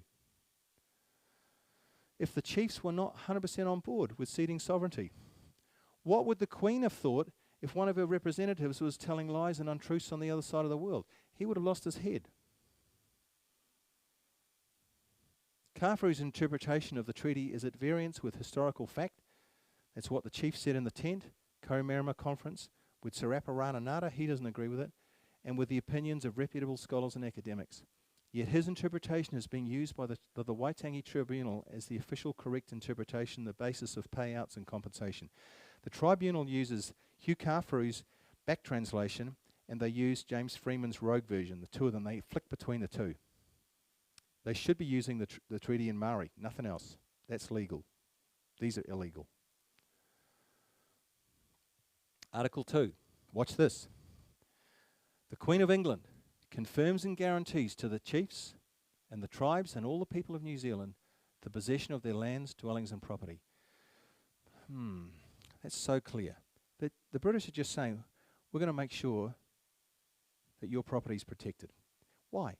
Because pre-1840, Dr. Paul Moon says, Maori were living in what he calls, quote, an atmosphere of unbearable anxiety, unquote. They never knew when a tribe was going to come pouring over the hill, enslave them, eat them, and take all their stuff. So the British said, we're going to protect your lands, your dwellings, and your property. Then they said this, but the chiefs of the Confederation of the United Tribes and the other chiefs grant to the Queen the exclusive rights of purchasing such lands as the proprietors of Maori, therefore may be disposed to sell. Please stop there. The British said, we'll buy land off you now, off you Maori. We're going to stop settlers buying it off you because we want to protect you from settlers ripping you off. And we'll only do it when you guys are disposed to sell, when you want to sell. No forcing anybody. At such prices as may be agreed. We're going to agree on the price. Maori, the British said to Maori, we'll handle the sales for you, because what was happening was Maori were going like this. Settlers were going up to Maori saying, hey mate, do you want this pot, this metal pot for those 5,000 acres? Maori goes, kia ora bro, that'd be good. Here. And the British said, we're not doing that anymore. We're going to protect Maori. We're going to look after them. We're only going to buy their land if they want to sell it, and they've got to agree on the price. No forcing. And the person appointed by the Queen to purchase from there. Now, watch this. Does this article teach, instruct, convey the idea that Maori would be self-determining, having their own government, or that the Queen entered into a partnership with Maori? Yes or no? No. Okay, now, co-governance in Article 2? No. Partnership? No. Impossible. It's not there. Okay. Kafuru got hold of this word possession. This is the key part of the whole seminar. Watch this, please. Stay with me. Kafuru got hold of this word possession, which comes from the Maori, tēnā rangatiratanga. Watch what he did with this. Man. This is this word. Kafuru said the word possession, tēnā rangatiratanga, meant unqualified exercise of chieftainship. In other words, Maori could carry on being chiefs. The chiefs could carry on being chiefs. They didn't cede sovereignty. According to Kafuru, the chiefs only ceded to the governor the right to govern settlers while they could carry on being chiefs. That is to say, the chiefs did not cede sovereignty. Well, hang on a minute. Tēnā rangatira does not mean this. It simply means ownership. We're going to protect the ownership of their lands, dwellings and property. Ownership is right. Kafuru is wrong. How do we know? Well, by denying the chiefs did not cede sovereignty, Kafuru's interpretation glaringly contradicts Lord Nobby's instructions, the treaty preamble, and Articles 1 and 3. It clashes with the other articles. He says they didn't cede sovereignty, but the preamble, Article 1 and 3 said they did. What? You can't have big contradictions in a treaty. Number 2, the final English draft uses the word possession. If Hobson and Busby had meant unqualified exercise of chieftainship, they would have used those words. Deliberately, they did not use those words. Number 3, before the treaty, marriage life was characterised by war, cannibalism, infanticide and slavery. After the treaty, historical evidence shows these behaviours dramatically ceased. Why? Because Maori had given up their chieftainship. Chiefs had given up their chieftainship. It's clear. Number 4, what applies to the chiefs and tribes also applies to, quote, all the people of New Zealand. It says that in the article. Non-Maori people in New Zealand do not talk in terms of being chiefs over their land, their homes and their properties. Do you talk about being a chief? Some of the guys go. They talk simply of owning your property, which is precisely the right translation. Now, so Kawharu's interpretation is not a natural fit. Bruce Moon puts it like this, New Zealand's top treaty historian. It is absurd to suggest that the first provision of the treaty, having been for the cession of sovereignty, Hobson and his advisers would have contradicted themselves a few lines later to allow sovereignty to continue to reside with the chiefs. Another historian, Mike Butler, says this. In a text with 11 footnotes, Kawharu redefined key words to create a treaty in which chiefs only ceded to the governor the right to govern settlers while they could carry on being chiefs, which is nonsense. Then this guy's a heavyweight. This is Phil Parkinson, archivist and historian. He said this, Kawharu's modern mistranslation of Tino Rangatiratanga as the unqualified exercise of chieftainship is not merely erroneous, but it's preposterous. Paul Moon, my friend, he said this, in an astonishing report issued in 2014, the Waitangi Tribunal claimed that Maori chiefs who signed the treaty agreed to share power and authority with Britain but did not cede sovereignty. Professor Paul Moon says the tribunal's conclusion was manifestly wrong. Let me tell you what Tino Rangatiratanga means. You know what I have here? This is the Henry Williams 1840 Dictionary of Maori Words.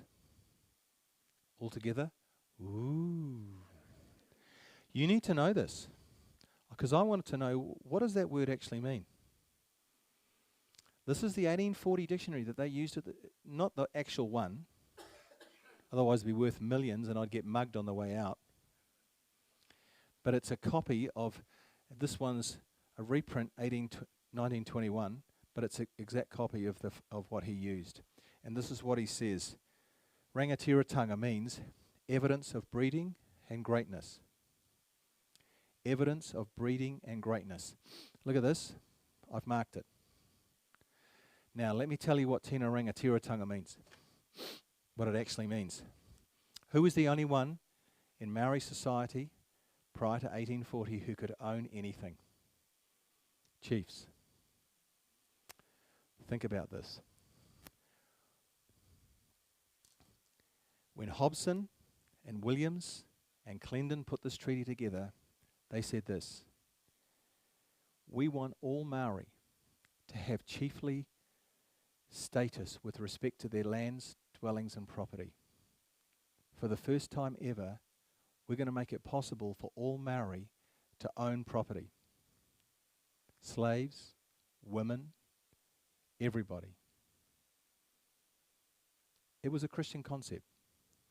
They were setting the captives free. They were freeing Maori to own stuff, ordinary Maori, for the first time ever, having chiefly status for their land, dwellings and property. I think that's beautiful. Give me a clap for that. That's what it means. That's what Tino Rangatiratanga means. Look, what does this word mean? With respect to land, dwellings and property, all Maori would have chiefly status. That is to say, before the Treaty of Waitangi, only chiefs could own anything. By using Tino Rangatiratanga, Hobson, Busby and Williams were wanting to convey the idea that all Maori could now own land, dwellings and property. It was a Christian concept. They were setting the captives free. Imagine if you were an ordinary Maori, a slave, and you found out through the Treaty of Waitangi that now you could own land. Is that beautiful or not? Some of you are going, maybe. Not if you're a slave.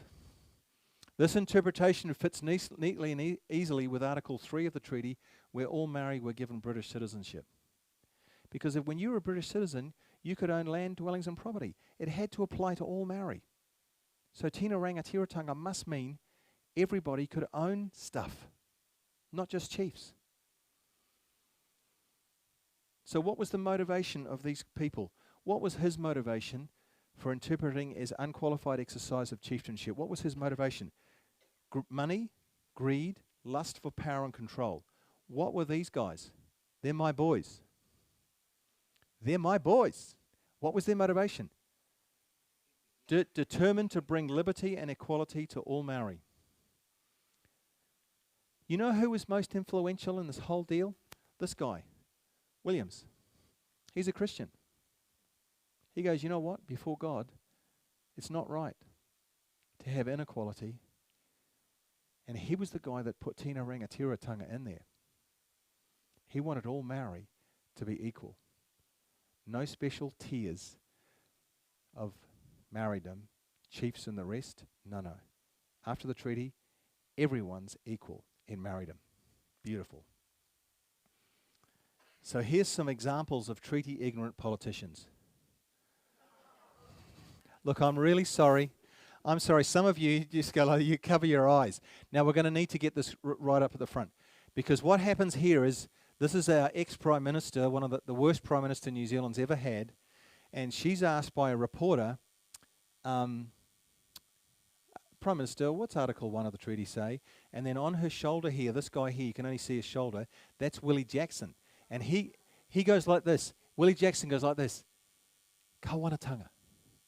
And she goes, Kawanatanga. And then the reporter says, and what about Article 2, Prime Minister? And she goes, and he goes, Tino Rangatiratanga. He doesn't even know what the treaty, Willie Jackson doesn't even know what it means. Watch this. Minister, Article 1 of the treaty, what does it say? Oh, Article 1, on the spot. Kawanatanga, sorry, excuse me. Article 2? Look, Tino Rangatiratanga, I know the principles of the Treaty of Waitangi. I know our obligations. Of course. That's enough. She just goes into a lot of spin, right? So I've got Willie Jackson, the parrot on the shoulder here.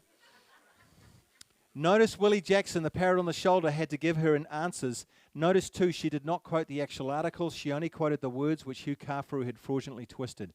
It's shameful for her, at the time our Prime Minister, to say in one breath, the treaty is our founding document, and then in the next to not know what it says. The parrot saved her from total embarrassment. It was all captured on camera. Now this is the worst one. This is Marama Davidson, and look what she says. Marama Davidson just spouts off Tino Rangatiratanga, and she gives you the Hugh Kāwhuru fraudulent interpretation of those words. She says, oh, it just means that, if Maori can get control of their land and their people and their, it's going to be better for everybody. She is just, it's spin. It's not true. Watch. And then she attacks Chris Luxon. From what I'm hearing, it sounds like Chris Luxon has trampled all over the Articles of Te Tiriti, which I'm not surprised at all.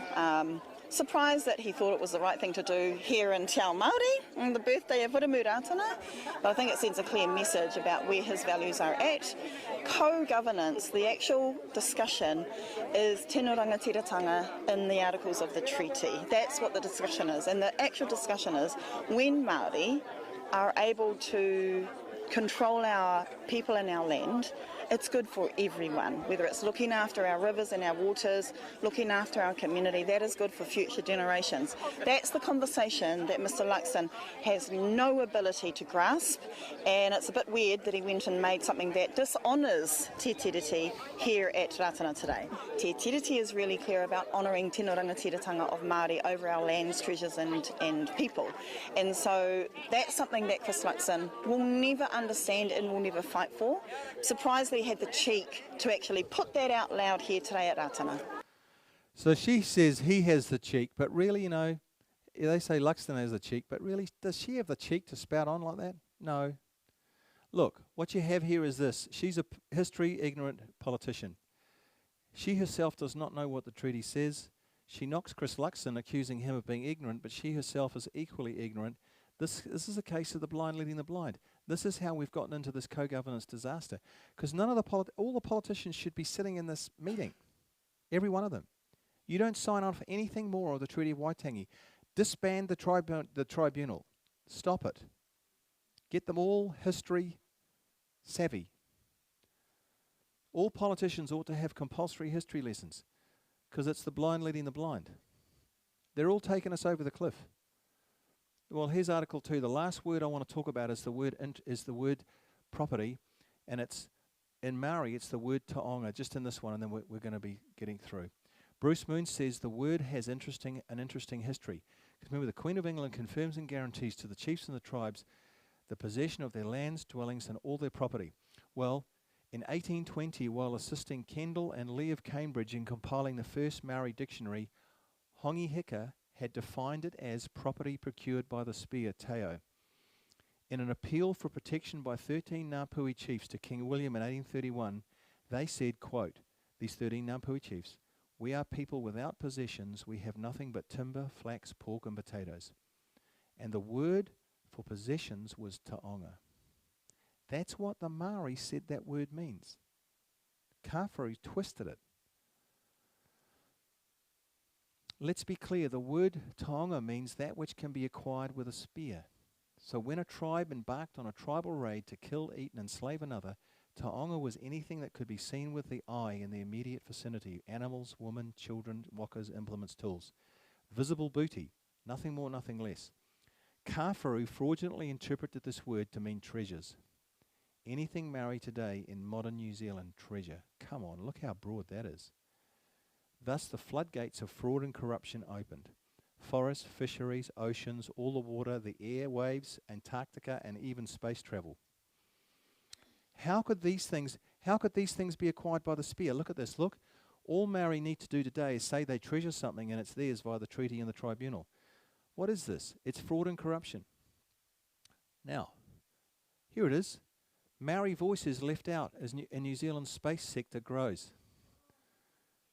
University of Canterbury Pukanga Maori lecturer William Grant said New Zealand's space sector could benefit from greater policy discussion and mana whenua input. He pointed out to light pollution as an issue that could disproportionately harm Indigenous people and risk future generations losing access to an important repository of knowledge. So they're saying Maori are being disadvantaged in New Zealand because of light pollution coming off the cities. Come on. Honestly, it's hard to take this seriously. Here's another one. Crown signs over quarter share of 5G spectrum to Maori.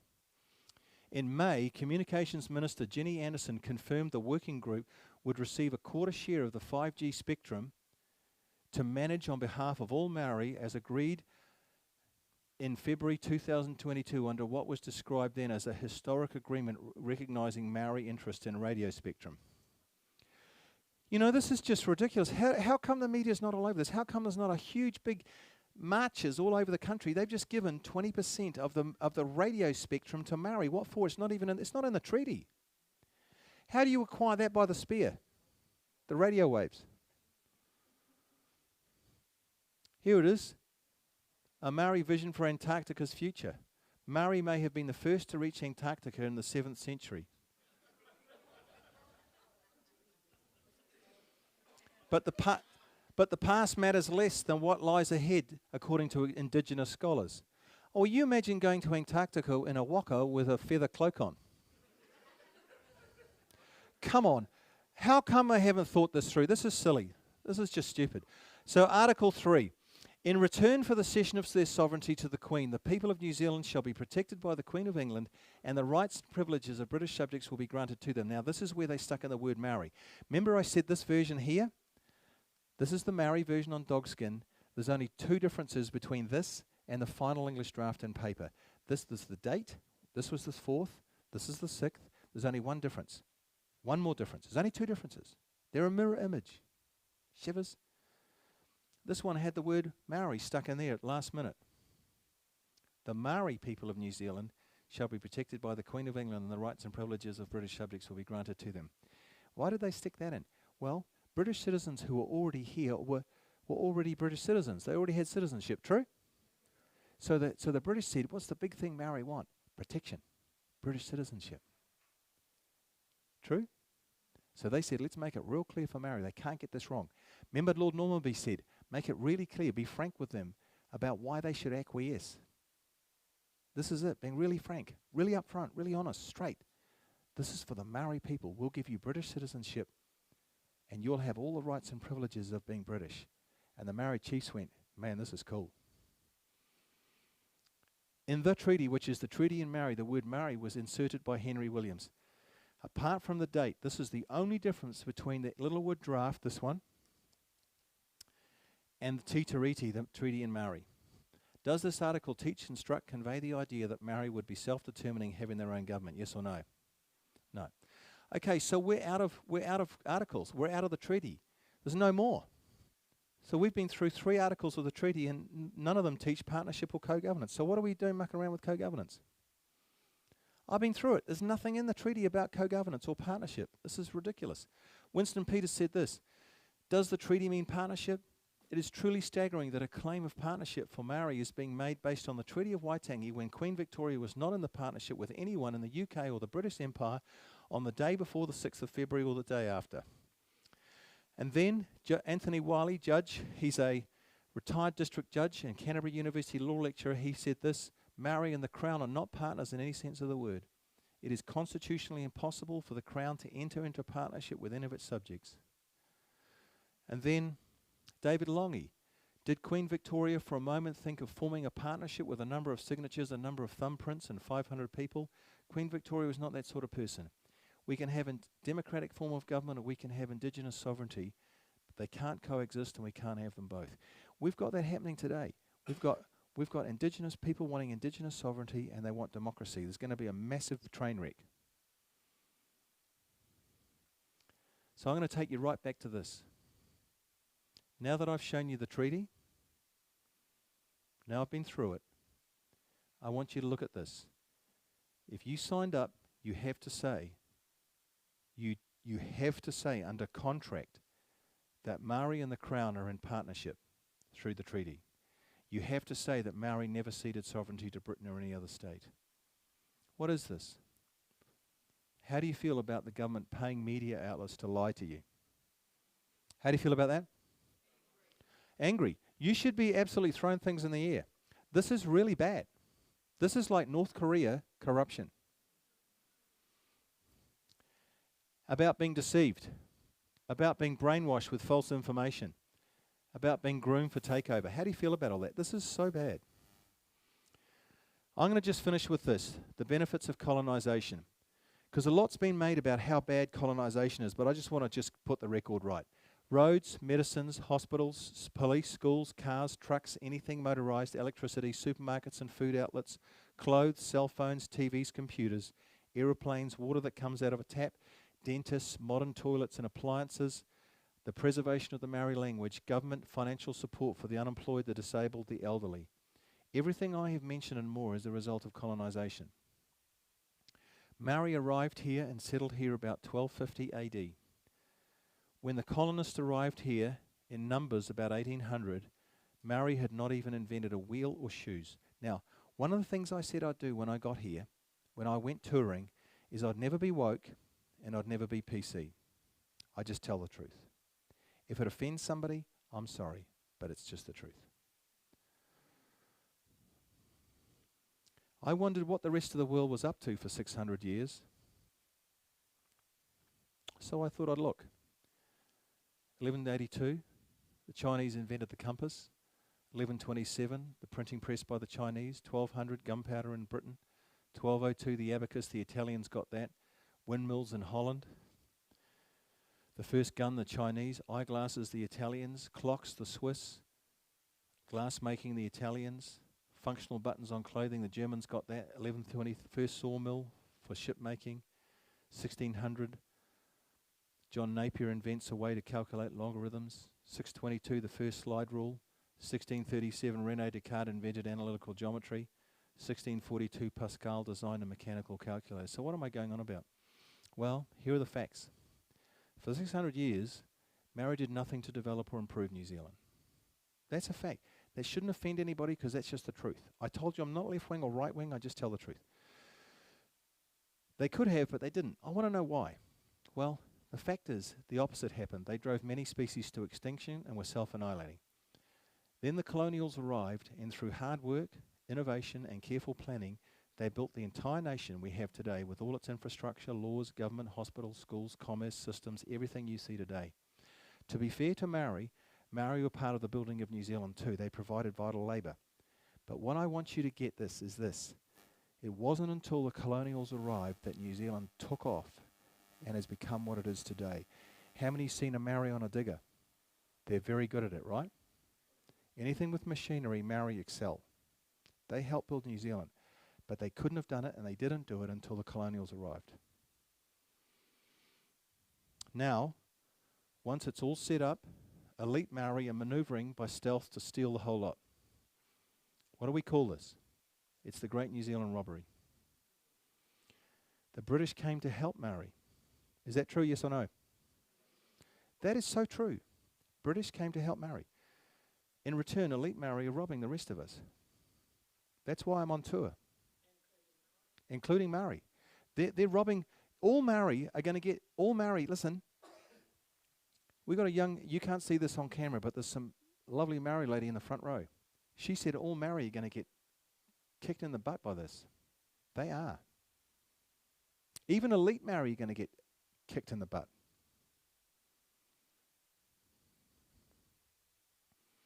Saraparana Nara, he said this, let me acknowledge first that in the whole world, I doubt whether any native race has been so well treated by European people as the Maori. You think I'm being a racist? I'm having a go at Maori? No. This is what the greatest Maori leader in New Zealand said. Here's an analogy. Like a businessman sees someone in need and reaches out to help them. The businessman gives the person in need a job. The businessman wants the person in need to be able to feed his children and look after his family. He gives him hope and has a fresh start in life. Then the businessman finds out that the guy he tried to help is stealing from him and his business. Not just stealing money from the till, but his whole business. How would the businessman feel? This is exactly what's happening through co-governance in New Zealand. Now the elite Maori comeback is this, or you stole our land. But I want to show you something here. Dr. Muriel Newman writes this. She's a PhD. Tribes did not lose land. She's done analysis of who sold land and when in our early history. Tribes did not lose land. Tribes sold 24.13 million hectares of New Zealand's total land area of 26.8 million hectares for substantial amounts of money. Claims about the land sales before 1840, about sales between 1840 and 1865, and sales through the Native Land Court are merely claims for more money for those old sales.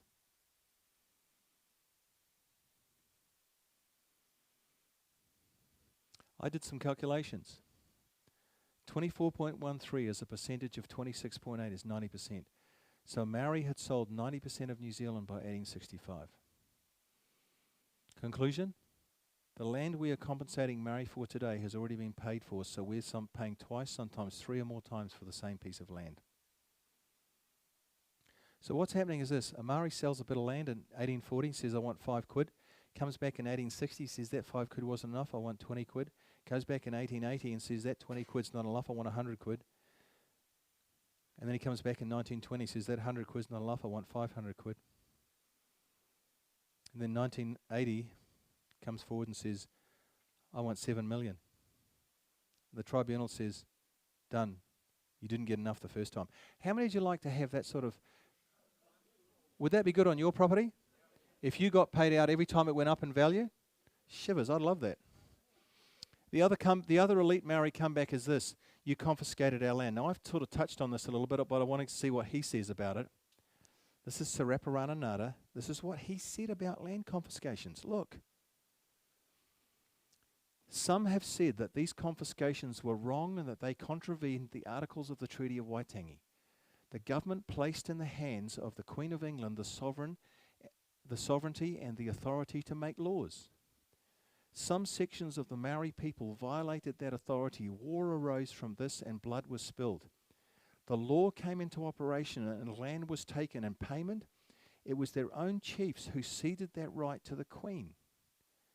The confiscations cannot therefore be objected to in light of the treaty.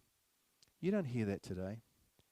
You hear colonials came in and ripped off Maori, stole all the land, colonised us, Christianised us,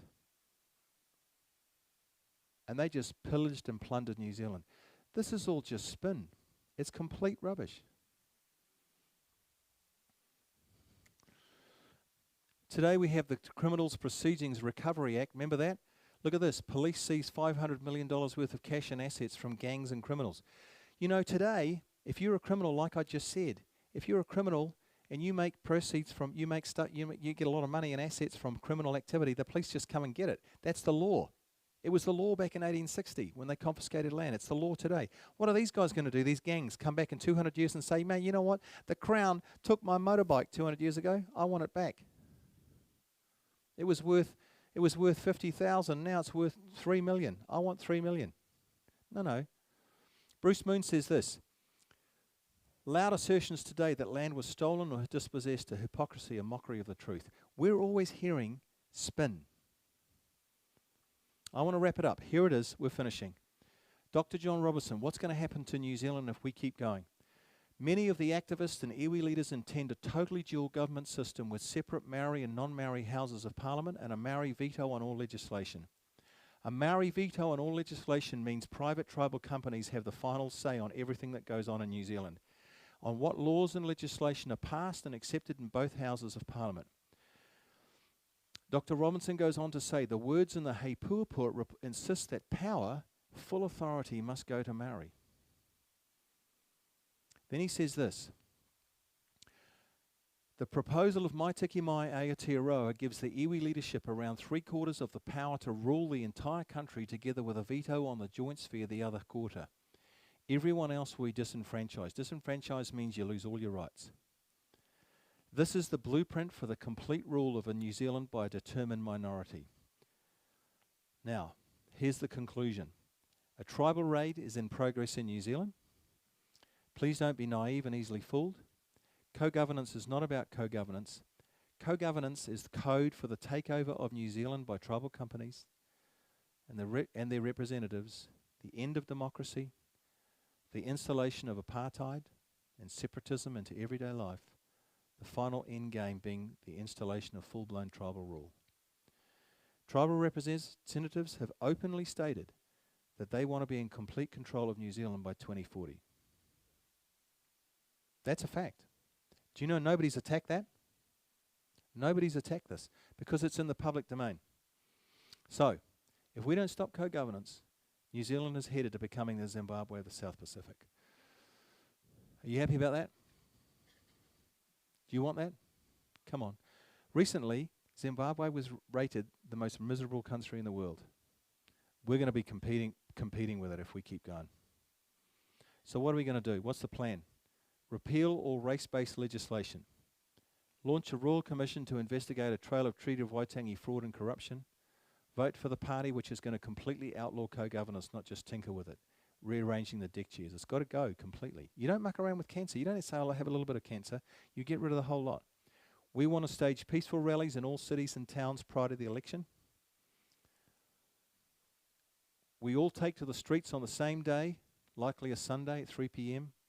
We need stop co-governance marches against co-governance to stop apartheid, to stop the destruction of democracy, and to stop racial division, to stop racism. You know, I'm fighting against racism. I'm not the guy promoting it. The government is promoting it, and apartheid, I'm the guy trying to stop it. Only a show of solidarity will force our politicians into solid policy legislative commitments to outlaw co-governance. Votes speak most loudly, so only a visible demonstration of voter abhorrence to co-governance will affect real political change. Sign up on our website to get my blog. Ask all your friends to do the same. I want you to donate. Give generously. It costs a lot of money to put these events on. We are totally dependent upon donations. If you want to put it in the bank account when you get home, on the back of the book here, there's a little bank account here that you can put a donation into. It's on the back page of the book. Okay. Thank you for coming. Now, Thank you for coming to the Stop Co-Governance Invercargill event. Now, any questions? Yes, you got to get the microphones going, please, quick. My boys are mesmerised. Okay, we'll just give these people questions because I'm going to answer all their questions. Yes. Is it on? No, it's off. Okay, it's probably not on.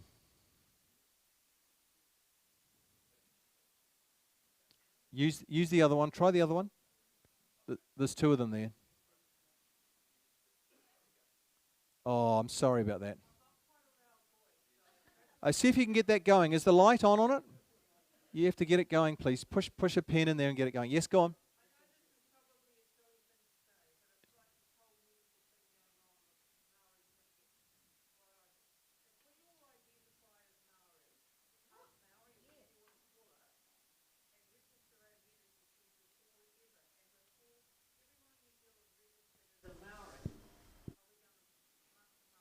No, you're going to really stuff it up. You know why?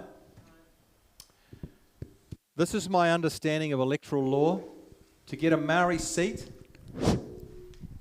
you have to have 33,000 people to get a new Maori electorate, Maori seat. For a European, it's 47,000. There's 47,000 people.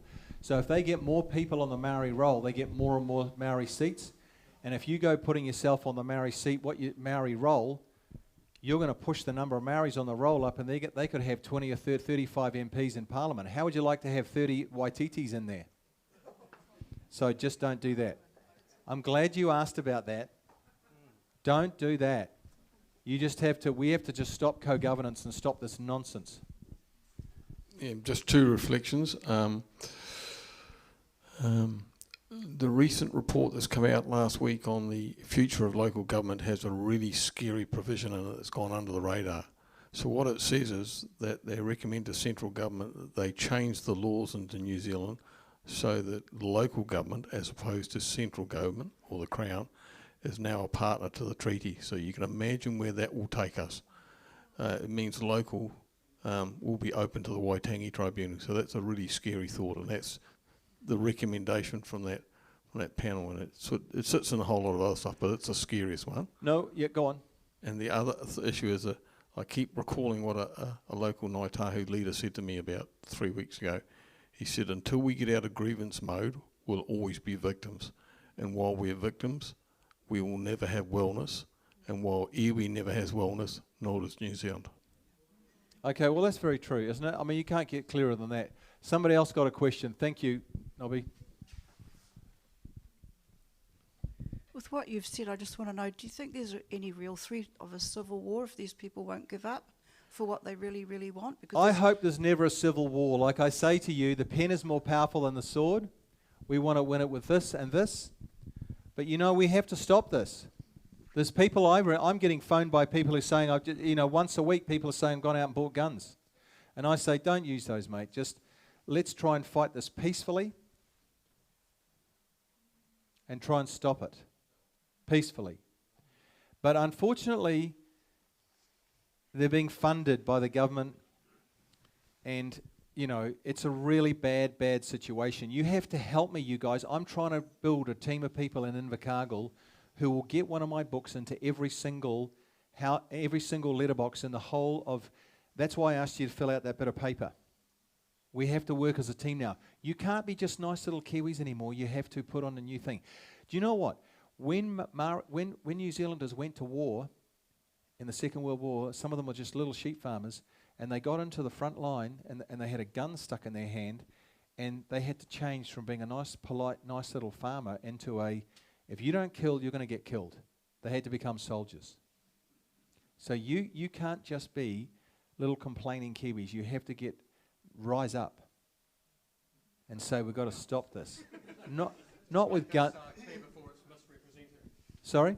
I said, but not with guns, unless someone misrepresents. No. I'm never saying with guns. I'm not saying that about guns. I told you at the beginning, I'm not into violence. You fight it with this and this, not this. So no guns. But I'm just saying you have to change your attitude, right?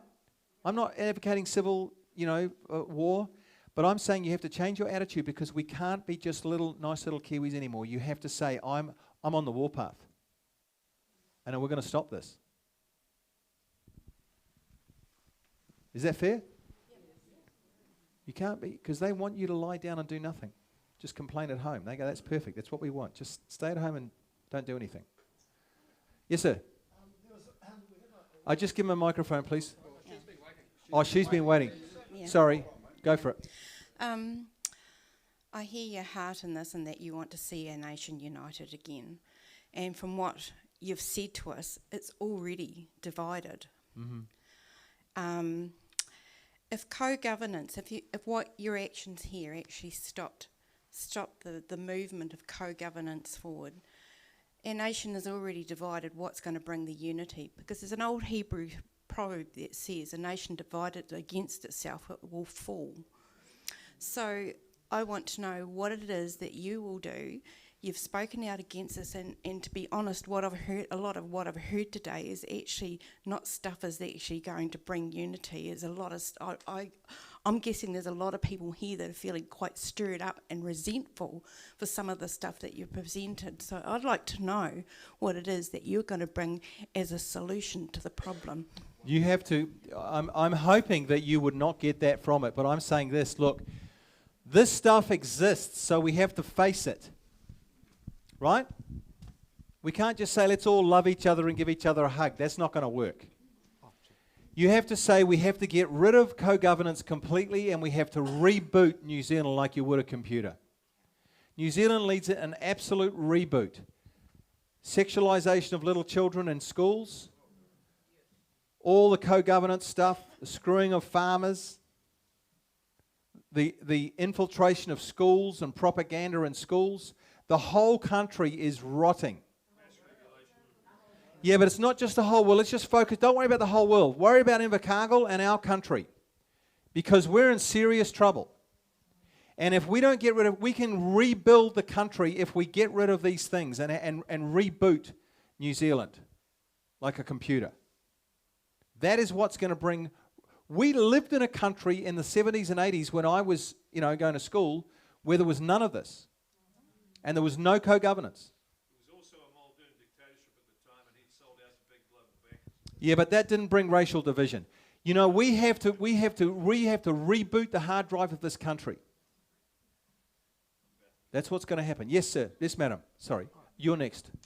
We have a weekly newspaper that comes in our Put it right up to your mouth, please. We have a weekly newspaper that's free that comes in our letterbox every Thursday. And it's called The Express, and I looked at it the other day, and I went onto the real estate section, and out fell was this A3 Treaty of Waitangi thing, and I couldn't find out who's paying for it. But you mentioned some historic...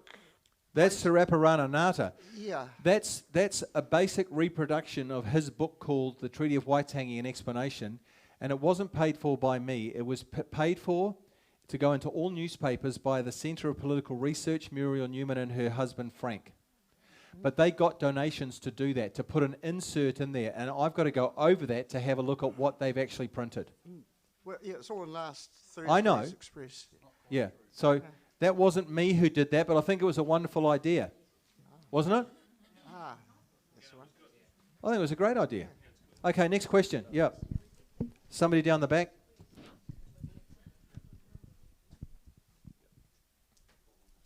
Oh, kia ora everyone. Hey, first of all, I just wanted to kind of make a quick comment about how amazingly passive and amazing listeners you all are this evening. You've listened for 3 hours without even questioning anything or without even stirring in your seats. So may I suggest you all go to university and listen to some lectures because, yeah, you all listen very, very well. So congratulations. Pardon? It's called manners. Question time is now. Oh, yeah, no. What's your question? Great manners. I just wanted to know, as a show of hands, how many people have been to university in this room? Oh, jeepers, okay. So I recommend it because that's where you're going to hear the truth and you're going to hear, yeah, so. Thank you. I hope you got that.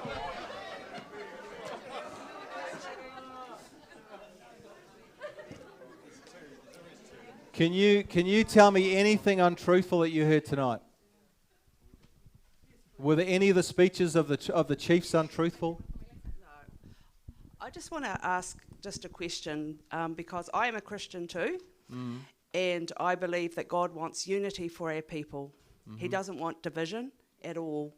And so I just want to see, has anyone got grandchildren or children that have been in Polyfest in Invercargill? Could you put your hand up if you've had grandchildren or children in Polyfest, or you have been to Polyfest?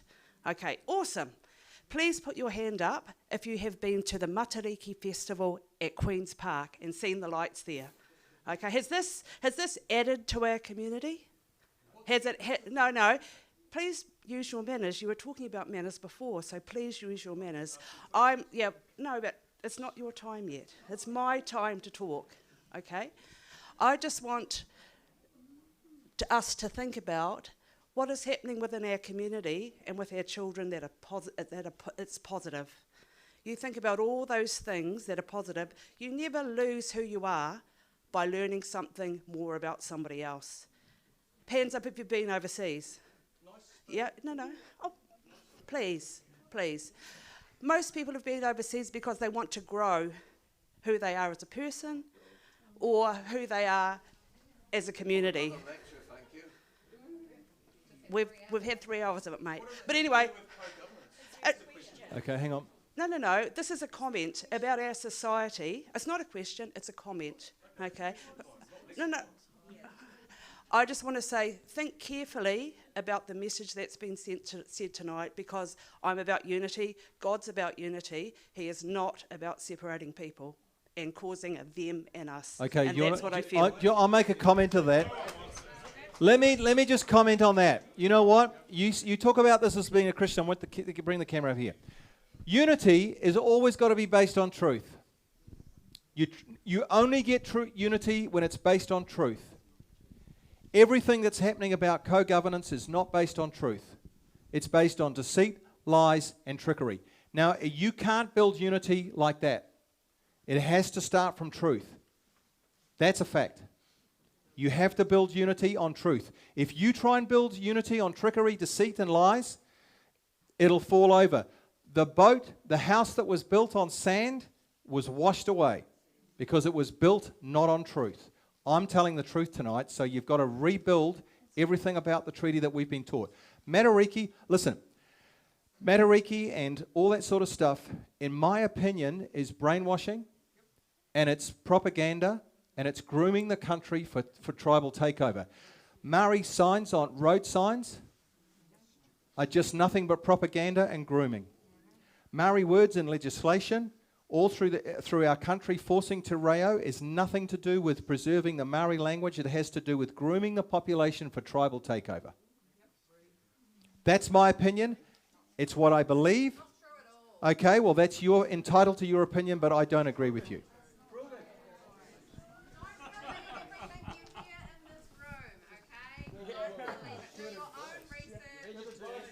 Hang on a minute. It's not your time to have a big talk.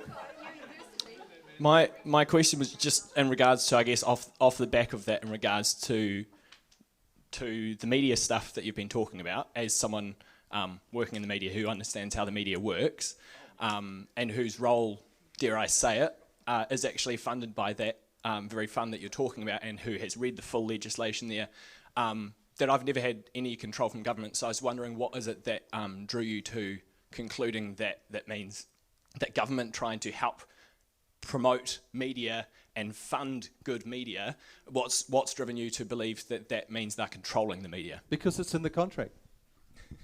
But that's not what the contract, yeah. You're wrong. That's what the contract says. I've got proof of the most... hang on a minute. I was just going to say... I can answer your question. I've had editors of major newspapers say to me that they won't touch on the co-governance provisions of Three Waters. I've written articles about it. They won't print them because they've told me, these are two large media editors, have told me they will breach the provisions of that fund. That what we've had up there today is only a slight touch on the conditions. The conditions talk about lots of other things as well, and they just won't go with anything that criticises iwi. Well done, Nobby. Okay, take that. I think what we'll do is we have one. No. I think probably like it's. Are you quite happy to be? It's 10:30. Do you want to close it now? Do you want to keep the discussion going? Okay. Yes, give this guy a question.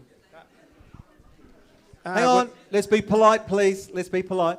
So all this information that you've gathered and presented beautifully, are you aware of any of this being used as a challenge to the government's interpretation of the Treaty of Waitangi? Well, without you guys moving around too much, let me say this. We've distributed 350,000 of these booklets. We're just about to print another 100,000. That's nearly 500,000 of these books. These are people all around New Zealand who are enormously concerned about co-governance. What do you think? What do you think Mr. Luxon and Mr. Hipkins and the leaders of the Green Party are going to think when 500,000 people are actually going to be extremely concerned about co-governance and want it expunged from government? They're going to say we have to take co-governance seriously. The more people who become mobilised against co-governance, the more politicians will get interested, because the only thing that interests them is votes. So if we can get a show of strength against co-governance, we can stop it. We have to. So we're strategizing right now. We're getting funding right now. We're getting, look, if you think that $55 million public interest journalism fund is what I've said here is not true, look at all the articles that have come out about me saying I'm teaching rubbish. They're completely against us. It's everything I've shown in the contract is true. It's out there in the papers. Just look in the papers. Yes, madam. I just want to know how many people here actually. I don't need that. How many people here actually. No, hey, could you use the mic, because he wants it for the camera. Thank you. Just speak into it. Just speak into it. I just want to know how many people here stand at the corner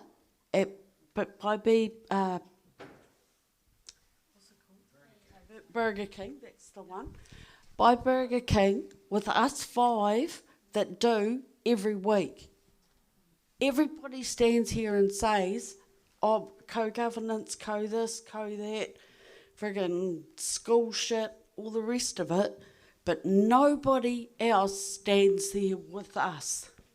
Nobody else helps B-Man, Miriam and I with the barbecues. None of you turn up. Maybe they didn't know about it. No, this is a lady you're trying to stop co-governance, right, and some other things. Yeah, I'm just saying. And you want some supporters. We do. We stand there. We've got all this information up. And said, not for a long time. Okay, now they know about it, you might get some help, hopefully. Everybody knows we're here. Okay. All right, another question? It's a small question, I promise. I'm not going to waste much of your time. I just want to know, in the future, do you think that, so you say you reference everything, and that's kei pai, all good, but will you reference the other things that you're saying? The kiriru on, the flight path of the kiriru, the people being dragged on the land, all that sort of thing. Oh, the ripping of your arms. I know that's not a very nice thing. I know that your land being taken is not a very nice thing. I just was wondering if in the future you'll consider putting that up there as well, so that we can have some solid stone to stand on and all that sort of thing. When you're talking about that. What you want put up there? I'm sorry, I didn't get that. Well, you said you reference everything and that, everything you say is true. I just want to see some, solid evidence of what you're saying. You'd like to see the footage of my arms being ripped up? No. Oh, no. The flight path of the kiriru and the people being dragged on the land. You're saying it's not a pa, but obviously people have reasons to believe that your land is a pa. We're just wondering. Oh, sorry, I'm not talking to you. I'm just talking to the speaker. No. It's all right. Yeah, but I don't mind what you say. What do you want? What do you want from me? I'm not clear what you want from me. What was that? Sorry.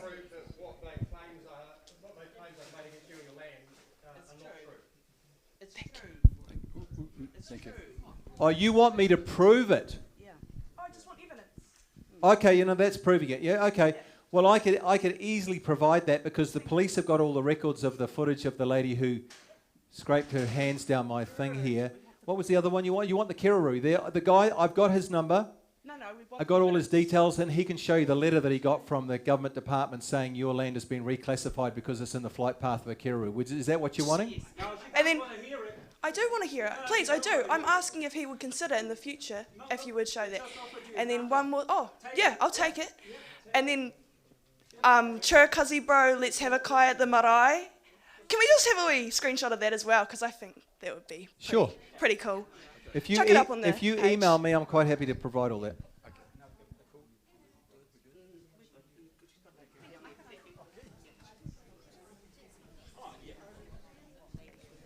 Thank you.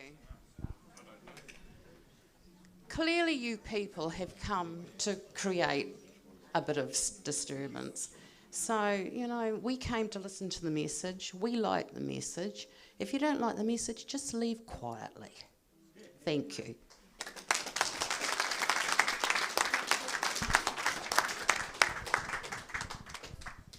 Anybody else got any questions? Because you want questions. Then there's an elderly gentleman down the back. You'll be next to... I came because of this thing that was in the paper, and it had a picture of water, and I'm really concerned about water, and that's what I was hoping to hear about today. People can't vote against co-governance unless they actually understand a reason why they need to vote against it, and they haven't got time to listen to everything that you've said. Is there anything about water that you can tell us that will happen that is bad enough for people to understand they need to vote against co-governance? Well, Nobby Clark knows more about the water than anybody else. So, Māori want control of all the water. That's it. So he's quite right. So while Ngāi Tahu will defend this, they have a High Court case in Christchurch for the ownership of water in the Takiwa, which is basically Kaikoura and South. It's been suspended for a little while. I think they're waiting for the outcome of the Three Waters reform. If it goes the way they go, they get a 50% control and they have a total veto right. So that's what they'd want. If they don't get that, I think the High Court case will be reactivated. Good one. Thanks. Another question. Thanks, Nobby. Another question, the man right down the back.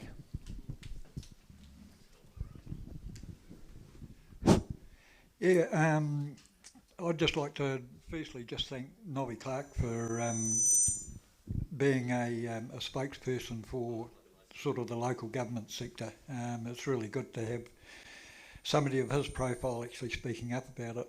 And in response to one of the other ladies who spoke down the front about being one of 5 outside Burger King, I think she needs to understand that there are a lot of people around Southland and around the country that are supporting you in other ways that you may not be aware of, particularly in regards to local government.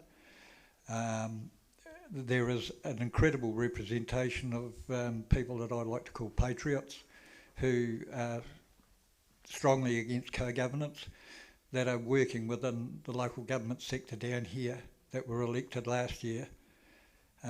Despite what the local media says, that there are only supposedly 2 in the southern area, they're just fools. There are at least a dozen, probably closer to 20 across the Southland region alone. So don't feel alone. There are a lot of people that are on your side and support what you do. Well done, Nobby.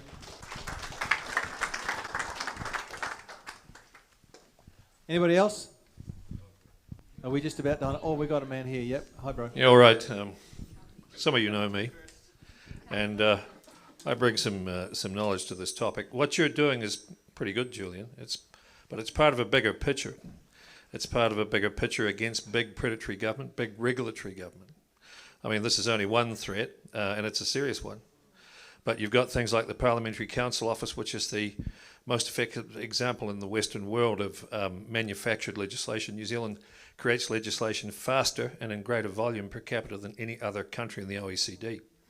Robert Jones just published a report 3 weeks ago that New Zealand is now number 43 out of 47 OECD countries for rising debt. So what we see is the co-governance issue is a very important one, but it's only one arm of the takeover of New Zealand by large global banking corporations and other things that exist at a level much higher than our central government, let alone our local government. So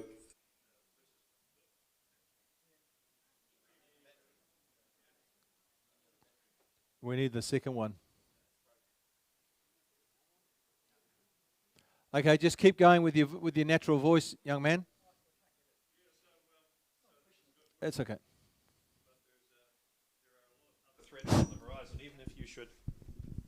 Even if you should manage to be successful in defeating this, you'll still be up against a very, very large globalist agenda, which is moving inexorably forward through climate change agendas, carbon taxing, methane emissions, international treaties and harmonisation around medicines, around surveillance, around all sorts of things. What you're dealing with is the manufacture and establishment of a global, totalitarian, high-tech, artificial intelligence police state.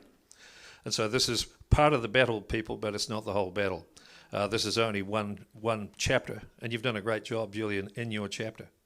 So if you manage to be successful in defeating this, you've still got about a dozen other battles to fight ahead of you. So, so this is a good issue to get warmed up on.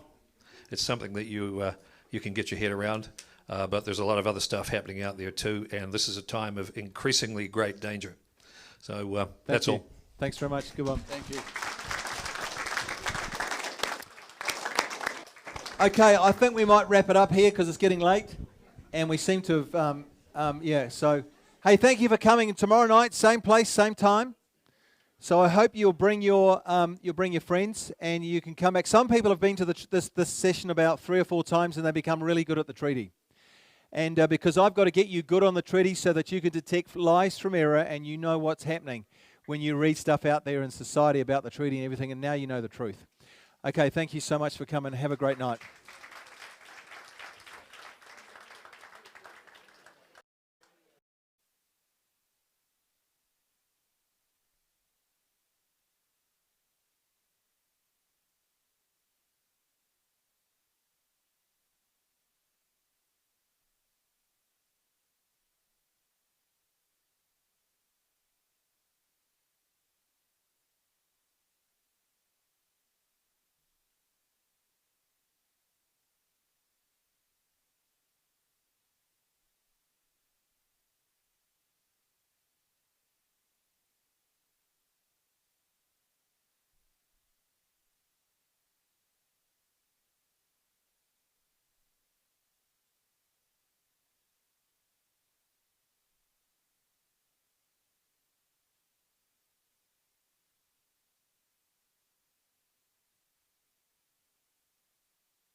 Discussing the way it's been going.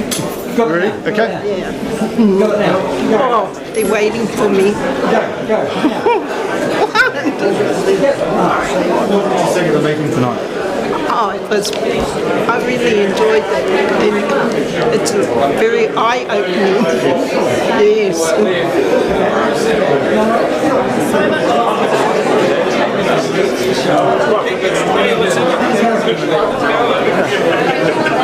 What did you think of the meeting tonight? Oh, it was splendid. I was really quite surprised with that last gentleman who gave that wee talk beforehand. Tex somebody, I think his name is. He's quite a well-respected, well-learned person of the community. I don't know anything about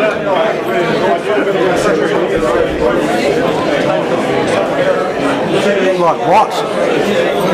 What did you learn from it tonight? I learned a lot, but there's a lot to take in, but I think there's a lot of things that need to be looked at, a hell of a lot.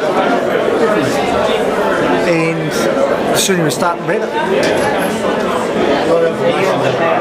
Yeah, that's the problem, is you can't get all the information in one night. That's all right.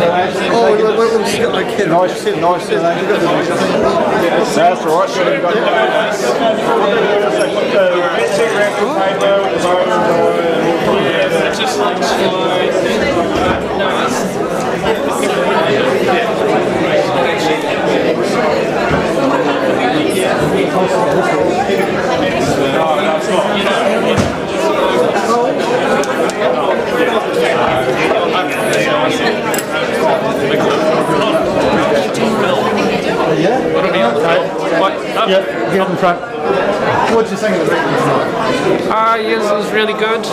Really enjoyed it. Very informative. Very informative. Yep. Lots. I didn't really know much about the treaty at all, but now I understand it a lot better. What's that?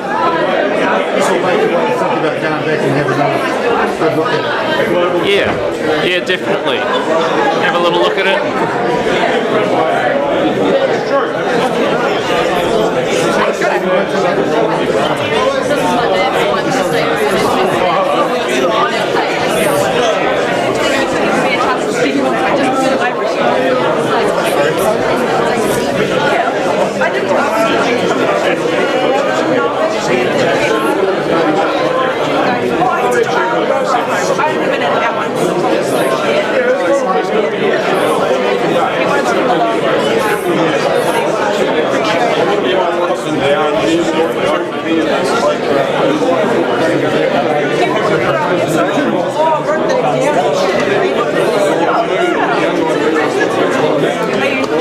You're allowed to do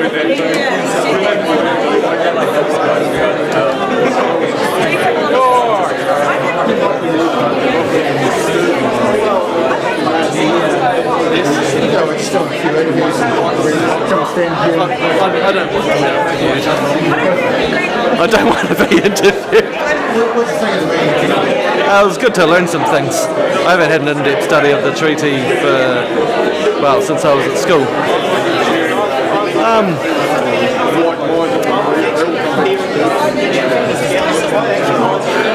How do you put it? The meaning of the words and who wrote it in the whole sequence of events. I thought that was interesting, and I think it would be, and that's what I wanted. I just wanted to learn something.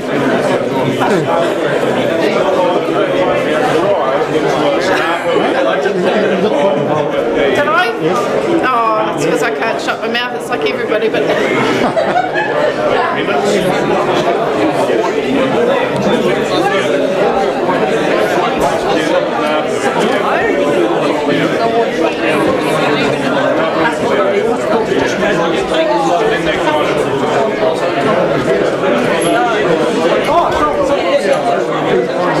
Facebook page, probably.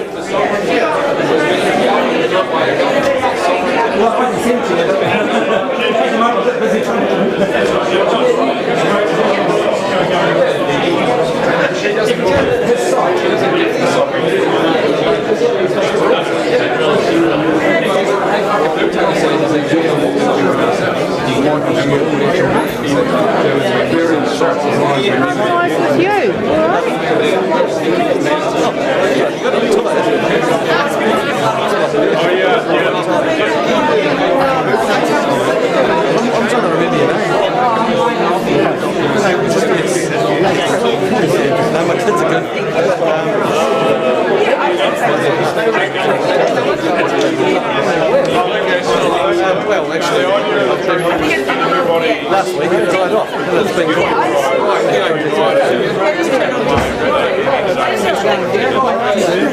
Yeah, but it's all right. I don't practice for the money. I do it for the spare time. Definitely. I'm just trying to stay quite up to date with school holidays. I just give one more week of school holidays. So completely up to date with lots of people. I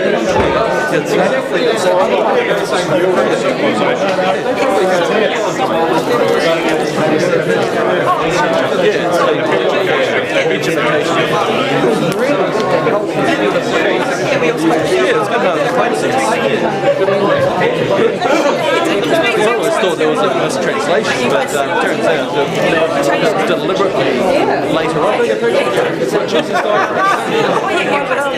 It's very, very interesting. Yeah, I was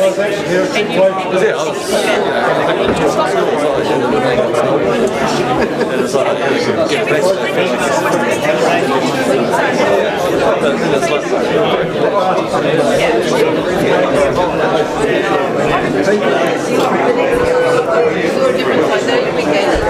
Hi, Bevan, how are you? Getting away from the cameraman. No, stay there right in front of it. Well, this lady here. What?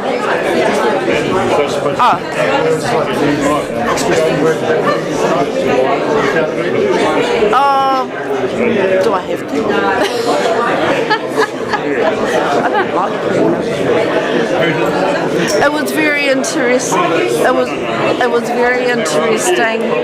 Found out a lot of information, which a lot of it I knew anyway, but because I follow a lot of stuff and do a lot of my own research and that as well. But yeah, he did cover some points that I didn't know.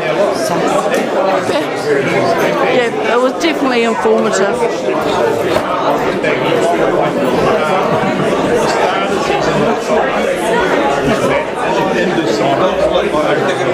It's the bigger box here.